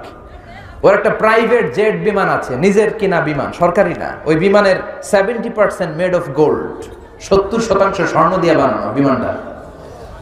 আল্লাহু আকবার। কত টাকার মালিক যে সে নিজেও জানে না। সৌদির রাজধানী রিয়াদের সবচেয়ে বড় টাওয়ারের মালিক সে। গত 2 বছর আগে আমার প্রোগ্রাম ছিল ব্রুনাই, বান্দার সেরি বেগাওয়ানে। ওখানে পৃথিবীর সবচাইতে বড় প্যালেস, রাজপ্রাসাদ অবস্থিত। প্রায় 2000 কক্ষ আছে সেখানে। এটার মালিক হচ্ছে সুলতান হাসান আল বালখিয়া, গ্র্যান্ড হায়াত হোটেলের মালিক। তার সংগ্রহে 500টা রোলস রয়েস গাড়ি আছে। এক একটা গাড়ির দাম 10 কোটি টাকা করে। নাউজুবিল্লাহ করবেন না? ওমি একজনের সুখে থাকতে ঘুরতে মোজ মাস্তিও যদি করে, কয়টা গাড়ি লাগে? কথা করে একটা, দুইটা, ফ্যামিলির সবাই মিলে 4টা 5টা, ওর আছে কয়টা? 500টা রোলস রয়েস। আর অন্যান্য ব্র্যান্ড তো আছেই, Ferrari, Maybach, Lamborghini, Chevrolet, Range Rover, BMW, Mini Cooper, Mercedes Benz, Volkswagen, Audi, অভাব নাই। এজন্য আল্লাহ বললেন, গোলাম এই সম্পদ, এই টাকার পাহাড়, এই জেট বিমান, এই গাড়ি তোরে বাঁচাতে পারে না। বাঁচাতে পারে কে? দুনিয়ার গাফলতি ছেড়ে দে, কিন্তু গাফলতি কমবে না যতদিন না তুই কবরে ঢুকবি। কার কথা? সম্পদ উপার্জন ইসলাম বাধা দেয় না। যদি সম্পদ উপার্জন করে প্রশংসা আল্লাহর করেন, কোনো বাধা আছে? যাকাত ফরজ হলে যদি যাকাত দিয়ে দেন, কোনো বাধা আছে? ইসলাম বলে রাস্তার এক পাশে গাছতলা, আরেক পাশে পাঁচতলা, এটা ইসলাম মেনে নেয় না। চিল্লায় এখন ঠিক কিনা? এজন্য টাকার পাহাড় দেখে ভিমড়ে যাবেন না। বিএমডব্লিউ ল্যান্ড ক্রুজারে চলে, মার্সিডিজ বেঞ্জ হাকায়, রেঞ্জ রোভারে চলে, পোরশেতে চড়ে, মনে করবেন না যে অনেক সুখে আছে। সুখ নাও থাকতে পারে, ঠিক কিনা? কারণ টাকা যার বেশি, রোগ তার বেশি। টাকা যার বেশি, টেনশন তার বেশি। টাকা যার নাই, টেনশনও তার নাই, ঠিক কিনা? টাকা যার বেশি, ঘুম তার কম। টাকা যার নাই, রাতে তার ঘুমের কোনো অভাব নাই। যেরকম, ঠিক কিনা? বেশিরভাগ ধনীদের অবস্থা কি দেখবেন, যে এদের রাতে ঘুম হয় না। তবে হালাল পন্থায় যারা মাথার ঘাম পায়ে ফেলে উপার্জন করেছে, এদের আবার আলহামদুলিল্লাহ ঘুম হয়। কিন্তু ডান হাতে বা হাতে হালাল হারাম বাছাই না করে যারা কামাই করেছে, রাতে ঘুম নাই। 1 ঘন্টা ঘুমানোর জন্য ট্যাবলেট খায় কয়টা? ঘুমের বড়ি কয়টা খায়? আর রিক্সাওয়ালায় ঘুমের জন্য যে বড়ি খাওয়া লাগে ও জানি না। মানে ঘুমানোর জন্য যে বড়ি থাকতে পারেন ফার্মেসিতে, ও শুনেই নাই। সুবহানাল্লাহ পড়ে। কিছু খেতে পারে না কোটিপতিরা, খুঁজে দেখেন। ডাক্তারের কাছে গেলে বলে কিচ্ছু খাবেন না, গরু খাবেন না, খাসি খাবেন না, চিংড়ি খাবেন না, খালি ঘাস খাবেন। কি খাবেন? ঘাস বলতে আই মিন ভেজিটেবল। সবজি আইটেম দিয়ে দেয় না? সকালে 2টা রুটি, দুপুরে 1 কাপ ভাত, ছোট্ট একটা মাছ, আর রাতে খালি সবজি ঘাস। ওই মিয়া, সবজি আর ঘাসের পার্থক্য আছে? আল্লাহু আকবার। আর আমার রিকশাওয়ালা, দিনমজুর, কুলি, ঠেলাওয়ালা, ওর রাতে ঘুমের কোনো সমস্যা আছে? ওর যেখানে রাইত ওইখানেই। ওর বিছানায় মাথা লাগতে দেরি, ওর নাক ডাকতে দেরি হয়। ওর নাকের ডাকের আওয়াজে ট্রাকের ইঞ্জিনও ফেল। আল্লাহু আকবার। এজন্য আল্লাহ বললেন, হাত্তা যুরতুমুল মাকাবির, যতদিন না কবরে ঢুকবি, বেশি বেশি পাওয়ার, বেশি বেশি খাওয়ার আকাঙ্ক্ষা তোর কমবে না। এই দুনিয়াটা কিচ্ছু না, হাতের ময়লা, ঠিক কি না? আজ আছে, কাল নাই। মাসালু হাযিহি দুনিয়া, এই দুনিয়ার দৃষ্টান্ত হচ্ছে 3টা লাশ আর 4টা স্বর্ণের টুকরার মতো। লাশ কয়টা? স্বর্ণের টুকরা কয়টা? বনি ইসরাইলের জামানায় 3 জন যুবক তাদের ভাগ্য পরিবর্তনের জন্য, কর্মসংস্থানের জন্য বের হয়েছে। পথির মধ্যে গুপ্তধন পাইছে। গুপ্তধনটা কি ছিল? 4টা বড় বড় স্বর্ণের টুকরা, এত বড়। পেয়ে তো মহা খুশি। 3 বন্ধু পাইছি, আজীবন খাইয়া শেষ করা যাবে না। এবার 3 বন্ধু বলে, ভাগাভাগি করার আগে কিছু খাওয়া দাওয়া করে নি, অনেক ক্ষুধা লাগছে। একজনকে পাঠাইছে, তুই যা বাজার থেকে রুটি কিনে আন, খাওয়ার পরে 3 বন্ধু মিলা 4টা স্বর্ণের টুকরা ভাগ করবো। ও রুটি আনতে গিয়েছে, আর 2 বন্ধু মিলে প্ল্যান করছে, এক কাজ করি, ওইটা যদি মায়া ফেলাইতে পারি তাইলে তো আর হিসাবের কোনো দরকারই নাই। তুই 2টা, আমি 2টা, কেল্লা পথে। রুটি আনতে যে গিয়েছে, মনে মনে ভাবে রুটিতে বিষ মিশাই নিয়ে যাবো। কি মিশাবো? বিষ মাখানো রুটি দিয়া ওই 2টার এসে সব আমার, আমি খামু, আমি খামু। যেই চিন্তা ওই কাজ, রুটিতে বিষ মিশাই নিয়ে আসছে। আর এই 2 জন ওইটারে দইরা মারছে। মারার পরে 2 জনকে এটার মারতে বহুত কষ্ট হয়েছে রে। ভাগাভাগি আর কি করবি? তুই 2টা, আমি 2টা, আগে খাইয়া লইস। আগে কি করি? খাওয়ার পরে এই 2টাও নাই। 4টা স্বর্ণের টুকরা পরে আছে, 3টা লাশ পরে আছে, স্বর্ণ নেয়ার কেউ নাই। এটাই হচ্ছে দুনিয়া। চিল্লায় বলেন ঠিক কিনা? এজন্য আল্লাহ বললেন, আলহাকুমুত তাকাসুরু হাত্তা যুরতুমুল মাকাবির। দুনিয়ার লোভ লালসা তোমাদেরকে গাফেল বানিয়ে দিয়েছে। গাফলতি কমবে না যতদিন না কবরে ঢুকো। টাকা, টাকা আরো লাগবে, আরো লাগবে, ক্ষমতা, ক্ষমতা আরো লাগবে। টাকা উপার্জনে বাধা নাই, কিন্তু হালাল পন্থায় হতে হবে। নিসাব পরিমাণ হলে যাকাত দিয়ে দিতে হবে, কিন্তু যাকাতের লুঙ্গি আর শাড়ির নামে নাটক করা যাবে না। চিল্লায় এখন ঠিক কিনা? যাকাতের লুঙ্গি দেয় না, যাকাতের শাড়িও তো দেয়। এটা কি যাকাত দেওয়ার কোনো পলিসি? এটা যাকাত দেওয়ার কোনো পদ্ধতি? যাকাত এমন ভাবে দিতে হবে, যাকে আপনি দিবেন, you are the payer and he is the receiver. Zakat will be taken from the richer section of the society and it will be distributed among the poorer section of the society. ধনীদের থেকে নিয়ে গরিবদেরকে দারিদ্রতা বিমোচনের কাজে লাগানো। এমন ভাবে দিতে হবে যে আর কোনো লাইনে যে যেন ওর হাত না পাতে। চিল্লা এখন ঠিক কিনা? ওরা একটা অস্ট্রেলিয়ান গাভী কিনে দেন, প্রতিদিন 20 কেজি করে দুধ বিক্রি করবে, ফ্যামিলিটা চালাবে। ওর যদি জোয়ান ছেলে থাকে সিএনজি কিনে দেন, অটো রিক্সা কিনে দেন, ওইটা চালায় চালায় ফ্যামিলি চালাবে। অথবা একটা ঝালমুড়ির দোকান করে দেন, চায়ের টং দোকান করে দেন, ওইটা বিক্রি করে করে আজীবন চলবে। কিন্তু শাড়ি দিলে, লুঙ্গি দিলে তার কোনো কাজ, কোনোদিন তার কোনো উপকার হয় নাকি? কথা কর। শাড়ি দিলেন, লুঙ্গি দিলেন, ওর দারিদ্রতা বিমোচনের কোনো উপকার হয় না। সকালে শাড়ি দিয়েছেন, বিকেলে যে আবার লাইনে দাঁড়ায়। বিকেলে লুঙ্গি দিয়েছেন, তারপর দিন সকালে আবার লাইনে দাঁড়ায়। আবার জাকাতের শাড়ি আনতে যে পদপৃষ্ঠ হয়ে লোকজন মারা যায়, এমন ঘটনা আছে না নাই? নরসিংদীতে এগুলা নাই? আর জাকাতের শাড়িও কি মাশাআল্লাহ, দেখছেন নি? হ্যাঁ, মশারি ফেল। একবার ধুইলে শাড়ি বেশকি মেরা থাকে, রং থাকে না, আছে না নাই? এই জাকাত নয়। যাকাত ও ফি আমওয়ালিহিম হাক্কুন লিসাইলি ওয়াল মাহরুম। তোমার সম্পদে গরিবদের প্রতি তোমার করুণা নয়, এটা অধিকার, তোমারে দিতেই হবে। চিল্লায় কোন ঠিক কিনা? এজন্য আল্লাহ বললেন, ওয়াল্লাযীনা ইয়াকনিজুনা আয-যাহাবা ওয়াল ফিদ্দাতা ওয়া লা ইউনফিকুনাহা ফি সাবিলিল্লাহি ফাবাশশিরহুম বিআযাবিন আলীম। আল্লাহু আকবার। যারা স্বর্ণ জমায়, রূপা জমায়, ব্যাংক ব্যালেন্স করে, এফডিআর করে, সঞ্চয়পত্র করে, ফ্ল্যাটের পর ফ্ল্যাট কিনে, গাড়ির পর গাড়ি কিনে, আমার গরিব বান্দাদেরকে যাকাতের টাকা পৌঁছে দেয় না, ও নবী ওদেরকে আপনি কঠিন আযাবের সুসংবাদ দেন। কি শব্দ চয়ন! কঠিন আযাব, আবার কয় সুসংবাদ। কঠিন আযাব, আবার বলে সুসংবাদ। ওমিয়া আযাবের কি সুসংবাদ হয় না দুঃসংবাদ? সুসংবাদ বললেন কেন? আযাবটা যে ভয়ঙ্কর এটা বোঝানোর জন্য।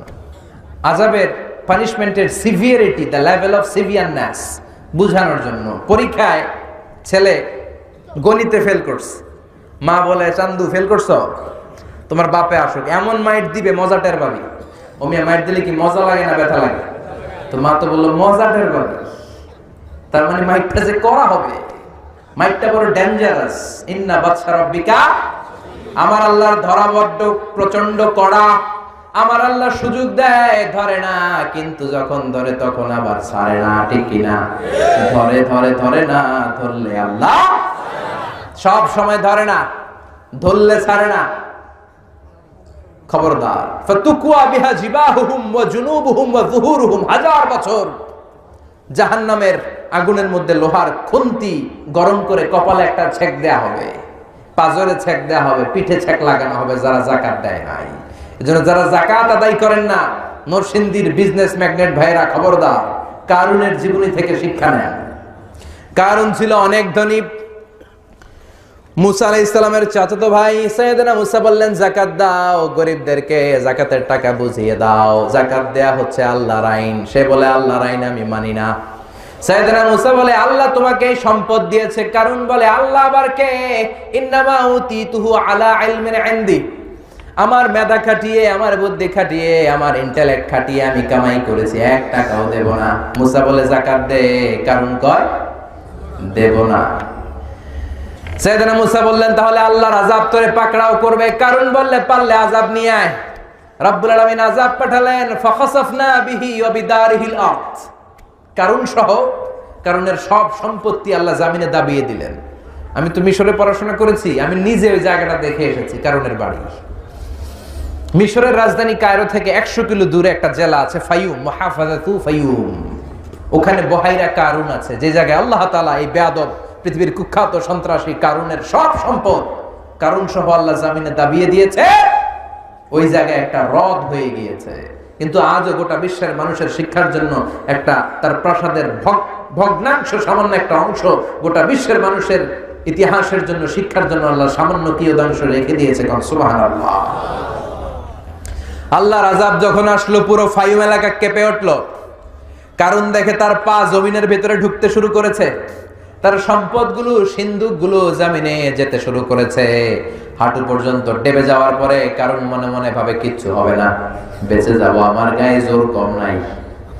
কোমর পর্যন্ত দেবে যায়, মনে মনে ভাবে, কিচ্ছু হবে না, আমার গলা পর্যন্ত দেবে যায়। এবার কয়, মুসা আমার বাসা, সব তুই নে, খালি বাসা, সব তোর।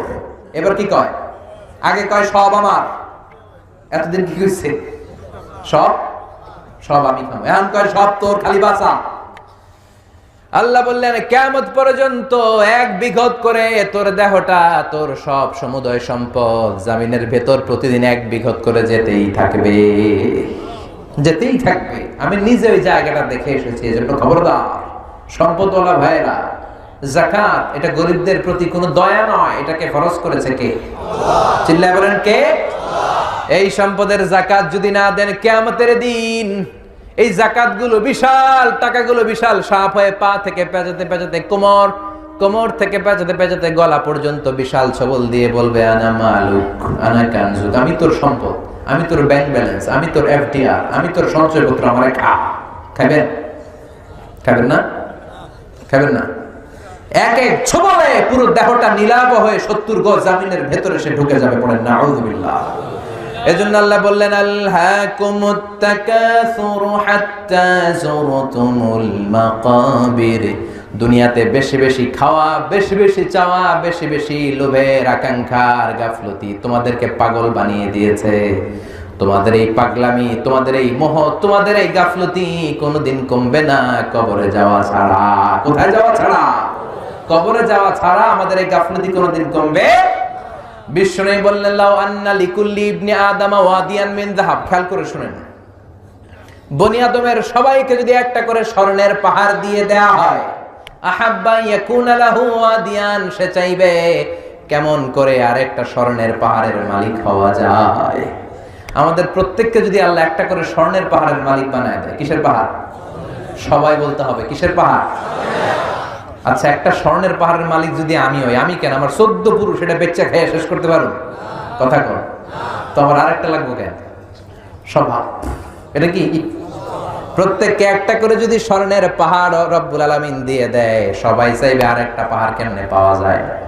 বিষ্ণু বললেন ওয়ালাইয়ামলা আফাহু ইল্লা তুরাব। মানুষের এই খাই খাই স্বভাব, মানুষের এই চাই চাই স্বভাব কোনোদিন কমবে না যতদিন না কবরের মাটি মুখের ভেতরে ঢুকে। ঠিক কি না? ঠিক কি না? ঠিক কি না? কবরের মাটি মুখের ভিতরে ঢোকার আগ পর্যন্ত এই খাই খাই স্বভাব মানুষের কমবে। এজন্য কবরে আমাদেরকে যেতেই হবে, কবরের প্রস্তুতি নিতেই হবে। কবর থেকে বাঁচা যাবে, মৃত্যু থেকে পালানো যাবে। পৃথিবীতে যত নবীরা এসেছেন সবাই ইন্তেকাল করেছেন, এমন কোন মানুষ নাই যে মরবে না। কার কথা? কার কথা? কুল্লু মান আলাইহা ফানি ওয়া ইয়াবকা ওয়াজহু রাব্বিকা যুল জালালি ওয়াল ইকরাম ফাবিআইয়ি আলাই রাব্বিকুমা তুকাযযিবান। এই মহাবিশ্বে যা দেখা যায় সব ফানা হয়ে যাবে, সব মরে যাবে, একজন ছাড়া চিল্লায় বলেন তিনি কে?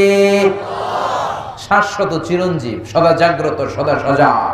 উনার লয় নাই, ক্ষয় নাই, উনি মরবেন না। সবাই মরে যাব, সব মরে যাব। আল্লাহ মালাকুল মাউতকে বলবেন মালাকুল মাউত আখবিরনি মাইয়াবকা, বলতো আর কে কে বাকি আছে। মালাকুল মাউত বলবে আল্লাহ আপনার অর্ডারে পৃথিবীর সব মানুষগুলারে সাইজ করে ফেলছি, একটাও নাই, কেউ নাই। শুধু জিনেরা বাকি আর ফেরেশতারা বাকি। আল্লাহ বলবে সব জিনগুলারও সাইজ কর। সব জিনগুলো শেষ হয়ে যাবে। আল্লাহ বলবেন মালাকুল মাউত সব প্রাণীগুলোকে মারতে যেয়ে যতটা কষ্ট দিয়েছিস সবগুলো কষ্ট একসাথে করে ইবলিস রে সাইজ কর। ইবলিসও সাইজ হয়ে যাবে। এবার আল্লাহ বলবে আখবিরনি মাইয়াবকা, ও মালাকুল মাউত আর কে বেঁচে আছে বল। মালাকুল মাউত বলবে কোনো পাখি নাই, কোনো প্রাণী নাই, কোনো মৎস্যকুল নাই, কোনো মানুষ নাই, কোনো মানব নাই, কোনো দানব নাই, খালি ফেরেশতারা আছে। আল্লাহ বলবেন এবার ফেরেশতাদের সাইজ কর। সব ফেরেশতা মরে শেষ, 4 জন ছাড়া। কয়জন? কথা বলেন। আল্লাহ বলবেন আর কে কে বাকি আছে বল। মালাকুল মাউত বলবে শুধু 4 জন, জিব্রাইল, ইসরাফিল, মিকাইল আর আমি আপনার হুকুমের গোলাম আজরাইল। আল্লাহ বলবেন ইসরাফিলের রূহ কবজ কর, জিব্রাইলের রূহ কবজ কর, মিকাইলের রূহ কবজ কর। সব শেষ। এবার আল্লাহ বলবেন আখবিরনি মাইয়াবকা, ও মালাকুল মাউত আর কে কে বেঁচে আছে বল। মালাকুল মাউত বলবে আল্লাহ কেউ নাই, কেউ নাই, শুধু আপনি আর আমি আছি। আপনি আর আমি, সব শেষ, কেউ নাই। শুধু আপনি আছেন আর আপনার হুকুমের গোলাম, আপনার কথা তামিল করার জন্য তো একজন লাগবে, আমি আছি। আল্লাহ বলবেন এবার তুই মর, এবার তুই মর। তুই মর শুনে মালাকুল মউত তো অবাক হয়ে যাবে, ভয় পেয়ে যাবে, পিলে চমকে যাবে, খিচুনি উঠে যাবে, ওনার জ্বর এসে যাবে, থরথর করে কাঁপতে শুরু করে দিবে। এরকম যোগ বিয়োগ উনি জীবনে দেয় নাই। মনে মনে ভেবেছে আজীবন আমি সবাই মেরেছি, আমি কি মরবো নাকি? আল্লাহ বলবেন কোনো কথা নাই, খিচুনি দিয়ে লাভ নাই, কান্নাকাটি করে লাভ নাই, কারণ কুল্লু নাফসিন যায়িকাতুল মাউত, এই পৃথিবীতে যত আত্মা এসেছে সবগুলোকে এই মৃত্যুর স্বাদ নিতে হবে, ঠিক কি না? তুই মর, মর, মুত, ইয়া মালাকাল মাউত, হে মৃত্যুর ফেরেশতা মর, মরে যা। মালাকুল মউত কাঁপতে থাকবে, বলবে আল্লাহ এটা আবার কেমন কথা, আমি মরুম কেন? আমি না মারছি, আমি না মারছি, আমি মরবো কেন?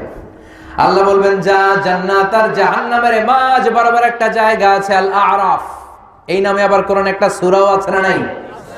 আরাফের মাঝ বরাবর যে দাঁড়া, মালাকুল মউত কাঁপতে কাঁপতে কাঁপতে কাঁপতে আরাফের মাঝখানে যে দাঁড়াবে, আল্লাহ চিৎকার দিয়ে বলবেন এবার তুই মর, মুত, মুত, ইয়া মালাকাল মউত, মর, মরে যা।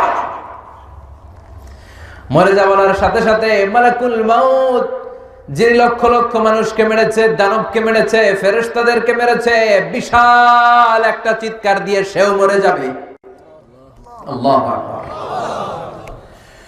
বিশ্বনবী ফরমান মালাকুল মউতের সেদিনের চিৎকারটা এত ভয়ঙ্কর হবে, সেদিনের আওয়াজটা এত গগন বিদারী হবে, পৃথিবীতে তখন মানুষগুলো যদি বেঁচে থাকতো, কিয়ামতের জন্য ইসরাফিলের আলাদা করে সিংহায় ফুৎকার দেওয়ার দরকার আর হতো না।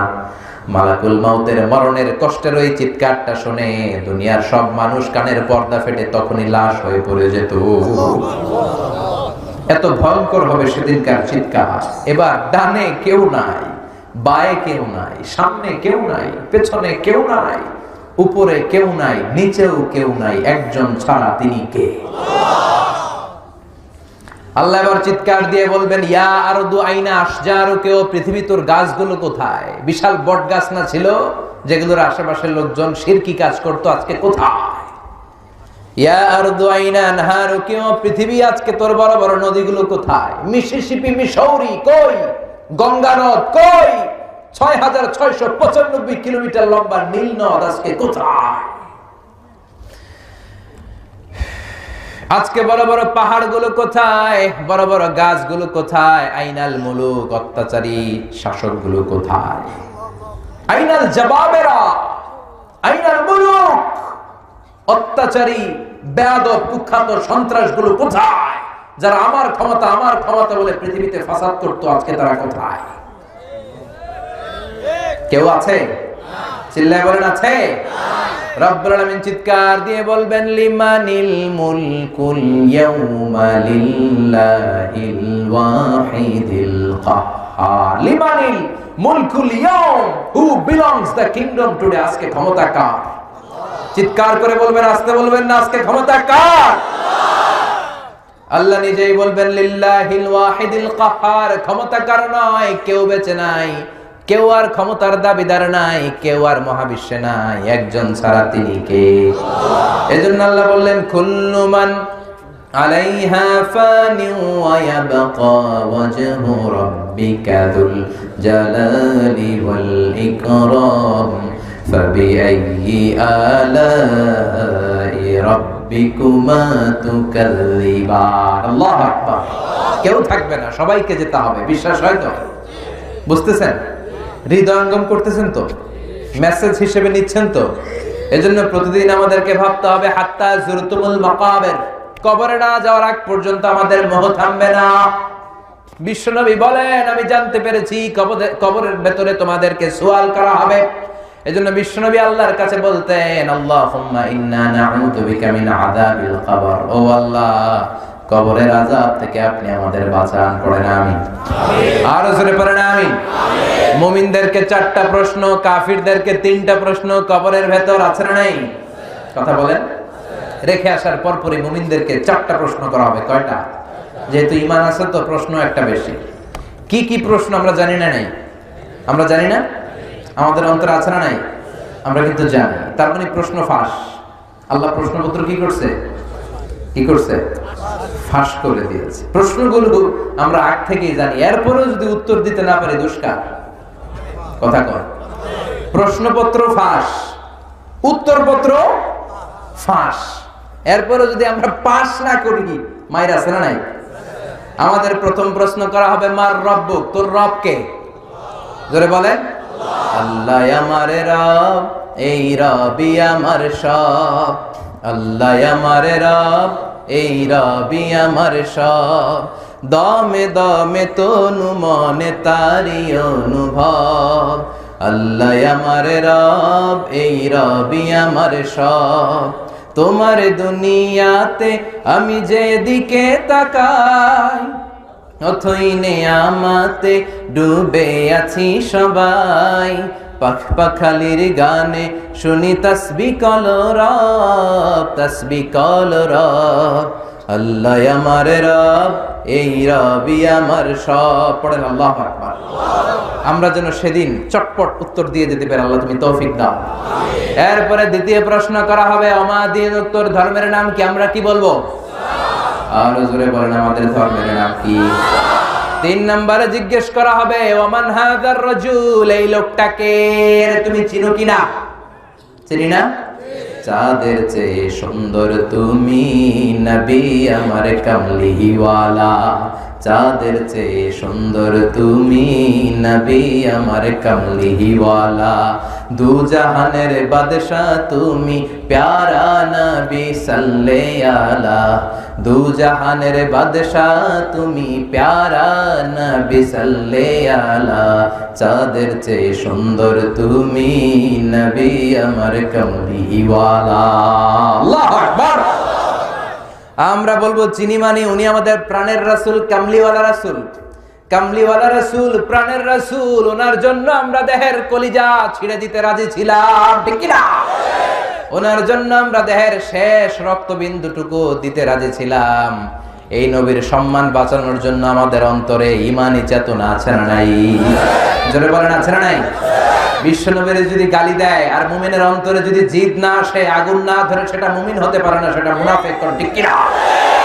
বিশ্ব নবীর সম্মানের ইস্যুটা very sensitive, very sensitive issue. সেখানে আমরা বিএনপি নাই, আওয়ামী লীগ নাই, জাতীয় পার্টি নাই, জামাত ইসলাম নাই, হেফাজতে ইসলাম নাই, আলিয়া নাই, কওমি নাই, গোটা 17 কোটি মানুষ আমরা এক কাতারে হয়ে যাই, চিল্লায় এখন, ঠিক কি না? এজন্য বিশ্বনবীর সম্মান আমাদের জীবনের চাইতেও বেশি দামি। বিশ্বনবীর বিরুদ্ধে যারা কথা বলে, ওদের জন্য এক ফোঁটা দরদ আমাদের অন্তরে নাই। জোরে কোন, ঠিক কি না? যারা আমার বিশ্বনবীর বিপক্ষে, আমরাও তার বিপক্ষে। তুমি বিশ্বনবীর গালি দিলে কলিজা আগুন লাগে? আগুন লাগে মুসলমান? কার কার লাগে? তো হাত উঁচু করে আল্লাহর দেখা।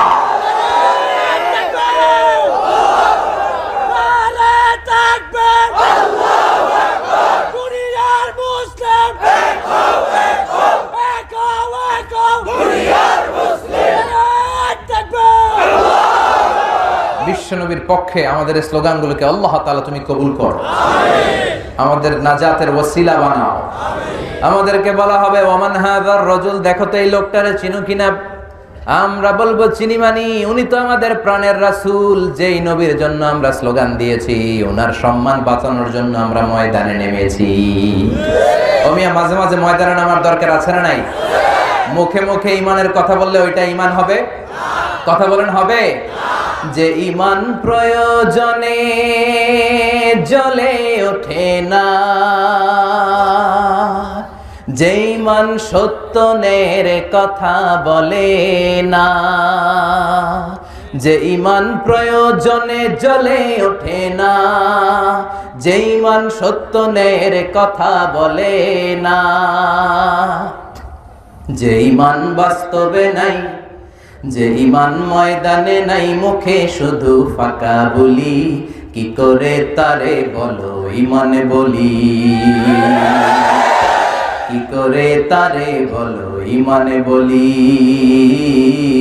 কি করে তারে বলো ঈমানে বলি। চিল্লা বলেন, ঠিক কি না? যে ঈমান দিন কায়েমের আন্দোলনের ধার ধারে না, যে ইমান লেবাসধারী কোরআন হাদিস তাও পড়ে না, যে ইমান খাজার নামে মাজার গড়ে ফুলুস কামায়, আছে না নাই? খাজার নামে মাজার করে ফুলুস কামায়, আছে না নাই? যে ইমান খাজার নামে মাজার গড়ে ফুলুস কামায়, যে ইমান শিরকিয়াতের আমল করে ভীত না হয়, যে ইমান অন্তরে নাই, যে ইমান বাস্তবে নাই, মুখে ফোটায় কথার কলি, কি করে তারে বলো ইমানে বলি, কি করে তারে বলো ইমানে বলি, কি করে তারে বলো ইমানে বলি। চিল্লায় বলেন ঠিক কিনা? এজন্য বিশ্বনবীর গালি দিলে, মুমিন যদি ঘরে বসে থাকে, তার কলম যদি না চলে, তার মুষ্টিবদ্ধ হাত দিয়ে স্লোগান যদি না চলে, প্রতিরোধের দুর্বার আন্দোলন যদি না চলে, ওইটা মুমিন নয়, ওইটা বোবা শয়তান মুনাফিক। আমাদেরকে বলা হবে ওমান হাযার রাজুল। 3 নাম্বার প্রশ্ন, এই লোকটাকে চিনো কিনা? আমরা বলবো চিনি, মানি এটা তো আমাদের প্রাণের রাসূল, ঠিক কিনা? এই নবীর জন্য আমাদের দেহের রক্ত বিলিয়ে দিতে আমরা কুণ্ঠা বোধ করতাম? 3টা প্রশ্নের উত্তর শেষ, আলহামদুলিল্লাহ। এবার এডিশনাল প্রশ্ন, বাঘের বাচ্চার মতো উত্তর দেয়া হয়েছে। রবকে? আল্লাহ। দিন কি? এই লোককে বিশ্বনবী মুহাম্মদ রাসূলুল্লাহ সাল্লাল্লাহু। এবার এডিশনাল প্রশ্ন, ওমা ইলমুক। কাফেরদের এই প্রশ্ন নাই, কাফেরদের শুধু 3টাই, আমাদের কয়টা? কথা বলেন। আমাদেরকে বলা হবে ওমা ইলমুক, what is the source of your knowledge. তুমি যে 3টার উত্তর করতে পারলা, তথ্য সূত্র কি? কইতে শিখছো নাকি কাফনের কাপড়ে নকল করে নিয়ে আসছো? কোত্থেকে জানলা? পাল্লা কেমনে? আপনাকে বলতে হবে আল্লাহর কোরআন পড়ে পড়ে আমরা শিখেছি, কোন ঠিক কিনা? আপনাকে বলতে হবে বিশ্বনবীর হাদিস ঘেটে আমরা জেনেছি, কোরআন পড়ে বিশ্বনবীর সুন্নাহ পড়ে আমরা শিখেছি। আপনারে বলতে হবে। আপনি যখন এটার উত্তর দিয়ে দিতে পারলেন, ফেরেশতারা বলবে আহলান ওয়া সাহলান, খুব সন্দেহ, কংগ্রেচুলেশন, চমৎকার পেরেছো তুমি বেটা, চমৎকার পেরেছো।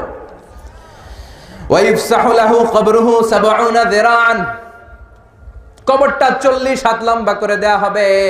ওয়া ইফতাহু লাহু বাবুন ইলাল জান্নাহ, জান্নাতের দিকে কবরের সাথে একটা দরজা করে দেয়া হবে, জান্নাতের হিমেল বাতাস কবরে ঢুকে ধাক্কা মারবে। ওয়া ইউলবাসু মিন লিবাসি আহলিল জান্নাহ, জান্নাতীদের ড্রেস পরিয়ে দেয়া হবে। আর বলা হবে নাম কানাউমিল আরুস, বাসর রাতে বর যেমনি কনেকে নিয়ে শান্তির ঘুম দেয়, তুমিও ঘুমাও। ইসরাফিলের সিংহা সে গ্রিন সিগন্যালের অপেক্ষা করো, তার ঘুমটা এত মধুর হবে, ইসরাফিলের সিংহার ফুৎকারের আগে তার এই ঘুম ভাঙবে না। কোন সুবহানাল্লাহ। আম্মাল কাফির ওয়াল মুনাফিক ওয়া আহলুশ শিমাল, এবার বামপন্থীদের পালা। ওদেরকেও জিজ্ঞেস করা হবে, মুনকার নাকির আসবে, আসওয়াদা নাজরাকান, কালো গাত্র বর্ণের, নীলাভ চোখ, নীল চোখ, কালো চামড়া। 2জন ফেরেশতা এসে বলবে বসো, বস। প্রথম প্রশ্ন, মার রব্বুক, তোর রব কে? কয় জানি না। কি বলে? রব আমি জানি না, আমি খালি নেতা খেতাদের পেছনে ছুটেছি, মাও সেতুং এর রাজনীতি করেছি, কার্ল মার্কসের রাজনীতি করেছি, ইসলাম বিদ্বেষীদের সাথে চলেছি, ইসলামের পক্ষের কোন শক্তি আমি ছিলাম না। এরকম আছে না নাই? রব কারে বলে, রব দিয়ে কি করে আমি কিচ্ছু জানি না। এবার ফেরেশতারা বলবে ওমা দিন, উত্তর ধর্মের নাম কি? কয় ধর্ম কি? এটাও আমি জানি না, আমি কিচ্ছু জানি না, আমি মাফ চাই, দোয়াও চাই, আমি কিছুই জানি। ধর্ম আমি বুঝতাম না, ধর্মের কথা শুনলে আমি হামলা করতাম, এরকম ডাকাত আছে না নাই? ইসলামের কথা শুনলে আমি জঙ্গিদের মতো হামলা করতাম। অমিয়া ইসলামের পক্ষে যারা থাকে তাদেরকে বলা হয় মুজাহিদ, ইসলামের বিপক্ষে যেটা থাকে ওইটাই জঙ্গি। কথা কন। ইসলামের সাথে জঙ্গিবাদের সম্পর্ক আছে, সন্ত্রাসবাদের সম্পর্ক আছে। এক একটা মুসলিম এক একটা মুজাহিদ, চিল্লায় বলো ঠিক কিনা? আর ইসলামের বিপক্ষে যেগুলো, এগুলো হচ্ছে সন্ত্রাস, এগুলো জঙ্গি। তাইলে বলেন তো, বিশ্বনবী হলেন সবচেয়ে বড় মুজাহিদ, তাহলে জঙ্গিটার নাম কি? আবু জাহাল। মুসা আলাইহিস সালাম সবচেয়ে বড় মুজাহিদ, তাহলে জঙ্গিটার নাম কি? ইব্রাহিম আলাইহিস সালাম সবচেয়ে বড় মুজাহিদ, তাহলে জঙ্গিটার নাম কি? আবার কিছুদিন আগে নিরাপদ সড়কের নামে আমার দেশের জামাল ছেলেরা আন্দোলন করেছে, এগুলো হলো মুজাহিদ। ওদের উপর যারা আক্রমণ করেছে ওরা হলো জঙ্গি। হকের পক্ষে যারা থাকবে, কোরআনের পক্ষে যারা থাকবে, মানবতার পক্ষে যারা কথা বলবে এক একটা মুজাহিদ, আর এর বিরোধিতা যারা করবে এক একটা জঙ্গি। চিল্লায় বলেন ঠিক কিনা?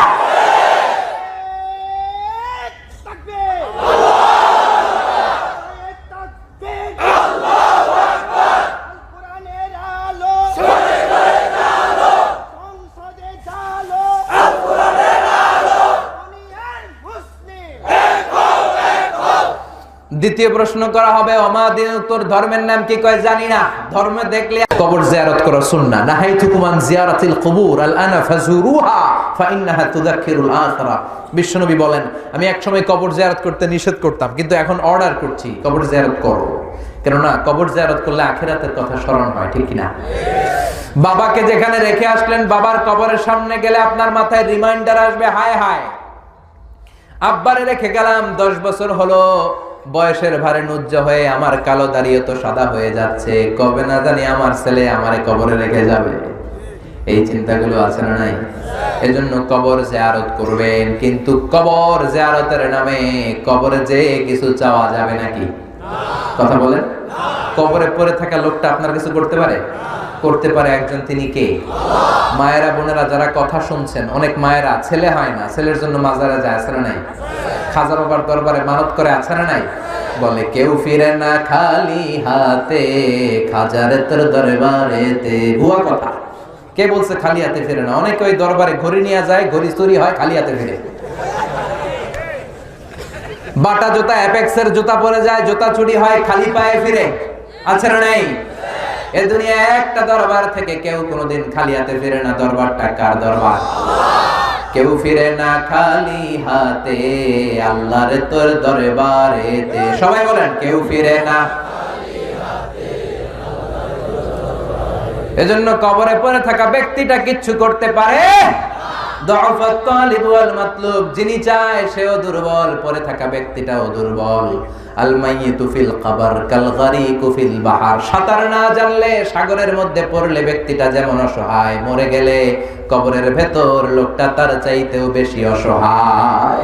সে আপনারে কি দেবে? আপনি না দিয়ে আসবেন, আপনি যাবেন, যে ওর মাগফিরাতের জন্য আল্লাহর কাছে দোয়া করবেন, সালাম দিবেন, আসসালামু আলাইকুম আহলা দিয়ার মিনাল মুমিনিন ওয়াল মুসলিমিন ওয়া ইন্না ইনশাআল্লাহু বিকুম লাহিকুন আনতুম লানা সালাফ নাহনু লাকুম তাবা ইয়ারহামিল্লাহুল মুস্তাকদিমিনা মিন্না ওয়াল মুস্তাখিরিন নাসআলুল্লাহ লানা ওয়া লাকুমুল আফিয়া। বিশ্বনবী যে দোয়া করে আসতেন, বলতেন কবরবাসীদের উপর আল্লাহ শান্তি। আপনারা আগে গিয়েছেন, আমরা পরে আসব। আমি কবরের উপরে দাঁড়িয়ে আছি মানে এই না যে আমি আসব না, আমিও আসতেছি। ডেস্টিনেশন ইজ সেম, গন্তব্য একটা। আপনি আগে গেছেন, আমি পরে। আল্লাহ যারা আছে যারা নাই সবার উপরে রহমত দেন। কবরস্থানে গেলে এই দোয়াটা করার দরকার আছে না নাই? কিন্তু কবরে যে চাওয়া যাবে নাকি? কথা কন। এখন কবর ব্যবসা বাংলাদেশে আছে না নাই? নামাজ নাই, রোজা নাই, মাথার মধ্যে জট পাকায়, লাল শালু গায়ে দেয়, আর নাম দিছে মারে ফত। নাম কি? আসলে ওদের জন্য লাগবে মায়ের পথ। জোরে কোন ঠিক কিরা?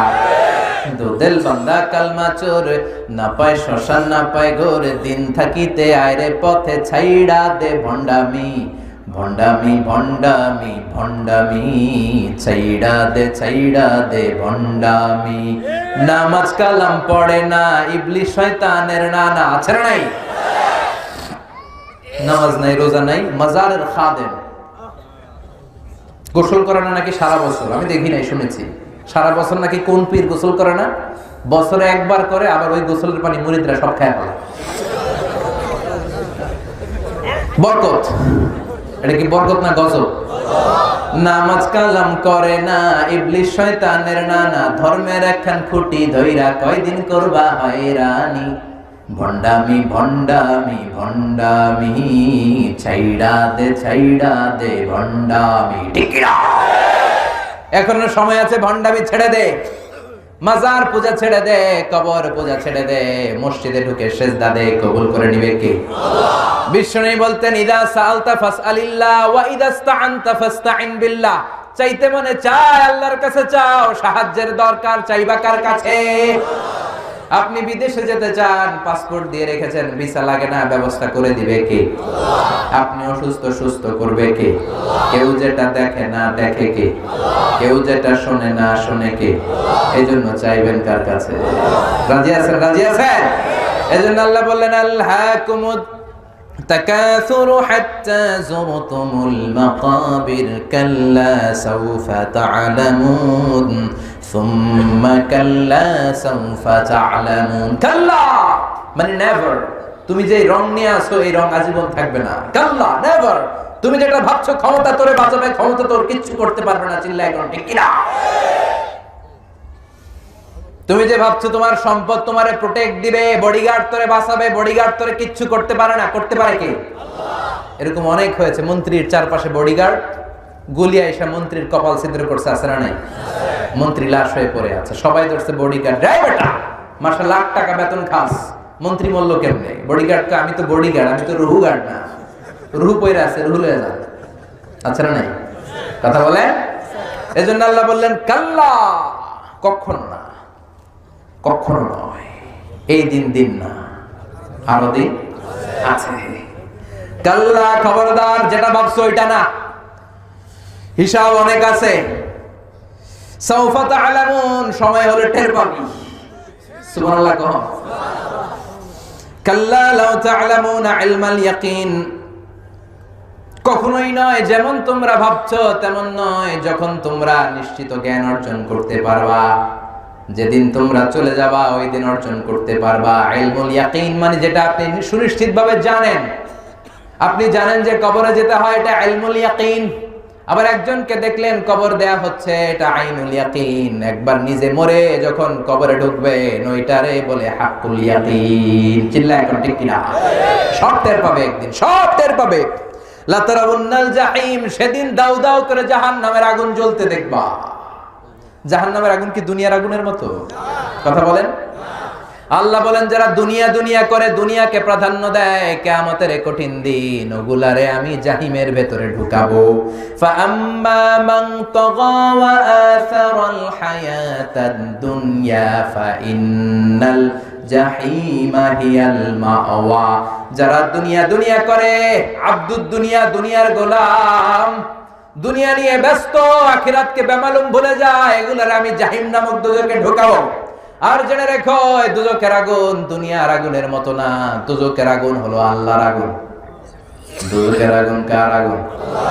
দুজকের আগুন রে আল্লাহ নাম দিয়েছে নারুল্লাহ। কি না? নারুল্লাহিল মুকাবা আল্লাতী তাত্তালিউ আলাল আফইদা। দুনিয়ার আগুন আঙ্গুলে লাগলে আঙ্গুল জ্বলে যায়, পায়ের মধ্যে লাগলে পা জ্বলে যায়, পিঠে লাগলে পিঠ জ্বলে যায়। আর জাহান্নামের আগুন দেহের যেই জায়গায় লাগুক না, আগে কলিজাটা পুরে ছাই হয়ে যাবে। আল্লাতী তাত্তালিউ আলাল আফইদা নারুকুম তুকিদুন জুজ মিন 70 জুজ মিন নারি জাহান্নাম। যে গ্যাসের চুলার আগুন দিয়ে রান্না করেন ওইটা কি জাহান্নামের আগুন? জাহান্নামের আগুনের 70 ভাগের 1 ভাগ। চিল্লায় বলেন আল্লাহু আকবার। এজন্য আল্লাহ বললেন লা তারাবুন্নাল জাহিম সুম্মা লা তারাবুন্নাহা আইনাল ইয়াকিন, সেদিন নিজ চোখে সব দেখবি আর টের পাবি। সুম্মা লাতুসআলুন্না ইয়াওমাইযিন আনিন নাঈম। আর সেদিন আমি আল্লাহ দুনিয়াতে তোরে যত নেয়ামত দিয়েছি পাই টু পাই সব হিসাব নিয়ে ছাড়বো। নেয়ামতের হিসাব নিবে কে? আল্লাহ। আপনি কি মনে করছেন এমনি ছেড়ে দিবে? কথা বলেন, কথা কন। প্রত্যেকটা নেয়ামতের ব্যাপারে জিজ্ঞেস করবে কে? আল্লাহ। 5টা নেয়ামতের প্রশ্নের উত্তর দেওয়া ছাড়া কিয়ামতের দিন পা নাড়ানো যাবে? আন হায়াতিহি ফিমা আফনা, জীবনটা কোন কাজে লাগিয়েছো? ওয়া আন শাবাবিহি ফিমা আবলা, জীবনের মধ্যে যে যৌবন দিয়েছিলাম কোন কাজে লাগিয়েছো? ও আমার যুবক ভাইরা, তোমাদের এই সময়টা ইবাদতের সময়। কিয়ামতের কঠিন ময়দানে 7 শ্রেণীর ব্যক্তিকে রব্বুল আলামিন আরশের নিচে ছায়া দিবেন। এর মধ্যে 1 শ্রেণীর হলো শাবুন নাশা ফি ইবাদাতিল্লাহ, এমন যুবক যারা আল্লাহর ইবাদতে চোখের পানি ছাড়ে, এমন যুবক যারা হিন্দি সিনেমা দেখে না, পর্নোগ্রাফি দেখে না, ইন্ডিয়ান নায়িকাদের কোমর দুলানো ডান্স তারা দেখে না, তাদের অন্তরে ভয় কার? আর জোরে কার? যাদের হৃদয়ে আছে আল্লাহর ভয় তারা কবু পথ ভুলে যায় না। আল্লাহর প্রেম ছাড়া এই দুনিয়ায় কারো কাছে কোনো কিছু চায় না। রাতের আধারে যারা সেজদাতে রয় দু চোখের শ্রুতে নদী যেন বয়। রাতের আধারে যারা সেজদাতে রয় দু চোখের শ্রুতে নদী যেন বয়। ছলনার হাতছানি যতই ডাকুক, ছলনার হাতছানি যতই ডাকুক, পেছনে ফিরেও সে তাকায় না। যাদের হৃদয়ে আছে আল্লাহর ভয় তারা কবু পথ ভুলে যায় না। আল্লাহর প্রেম ছাড়া এই দুনিয়ায় কারো কাছে কোনো কিছু চায় না। ঠিক কি না? এজন্য যুবক ভাইরা তোমাদের হৃদয়ে থাকবে আল্লাহর ভয়। রাত্রিবেলা জায়নামাজে কান্নার ঝড় তুলতে হবে, তাহলে কিয়ামতের দিন আরশের নিচে তোমাদেরকে ছায়া দিবে কে? এজন্য আল্লাহর নিয়ামতের শুকরিয়ার দরকার আছে না নাই? কবরের ভয় অন্তরে থাকার দরকার আছে না নাই? আর সব সময় আমরা প্রশংসা করব কার? দুনিয়ার জন্য পাগল না হয়ে আখিরাতের সামান গড়ার দরকার আছে না নাই?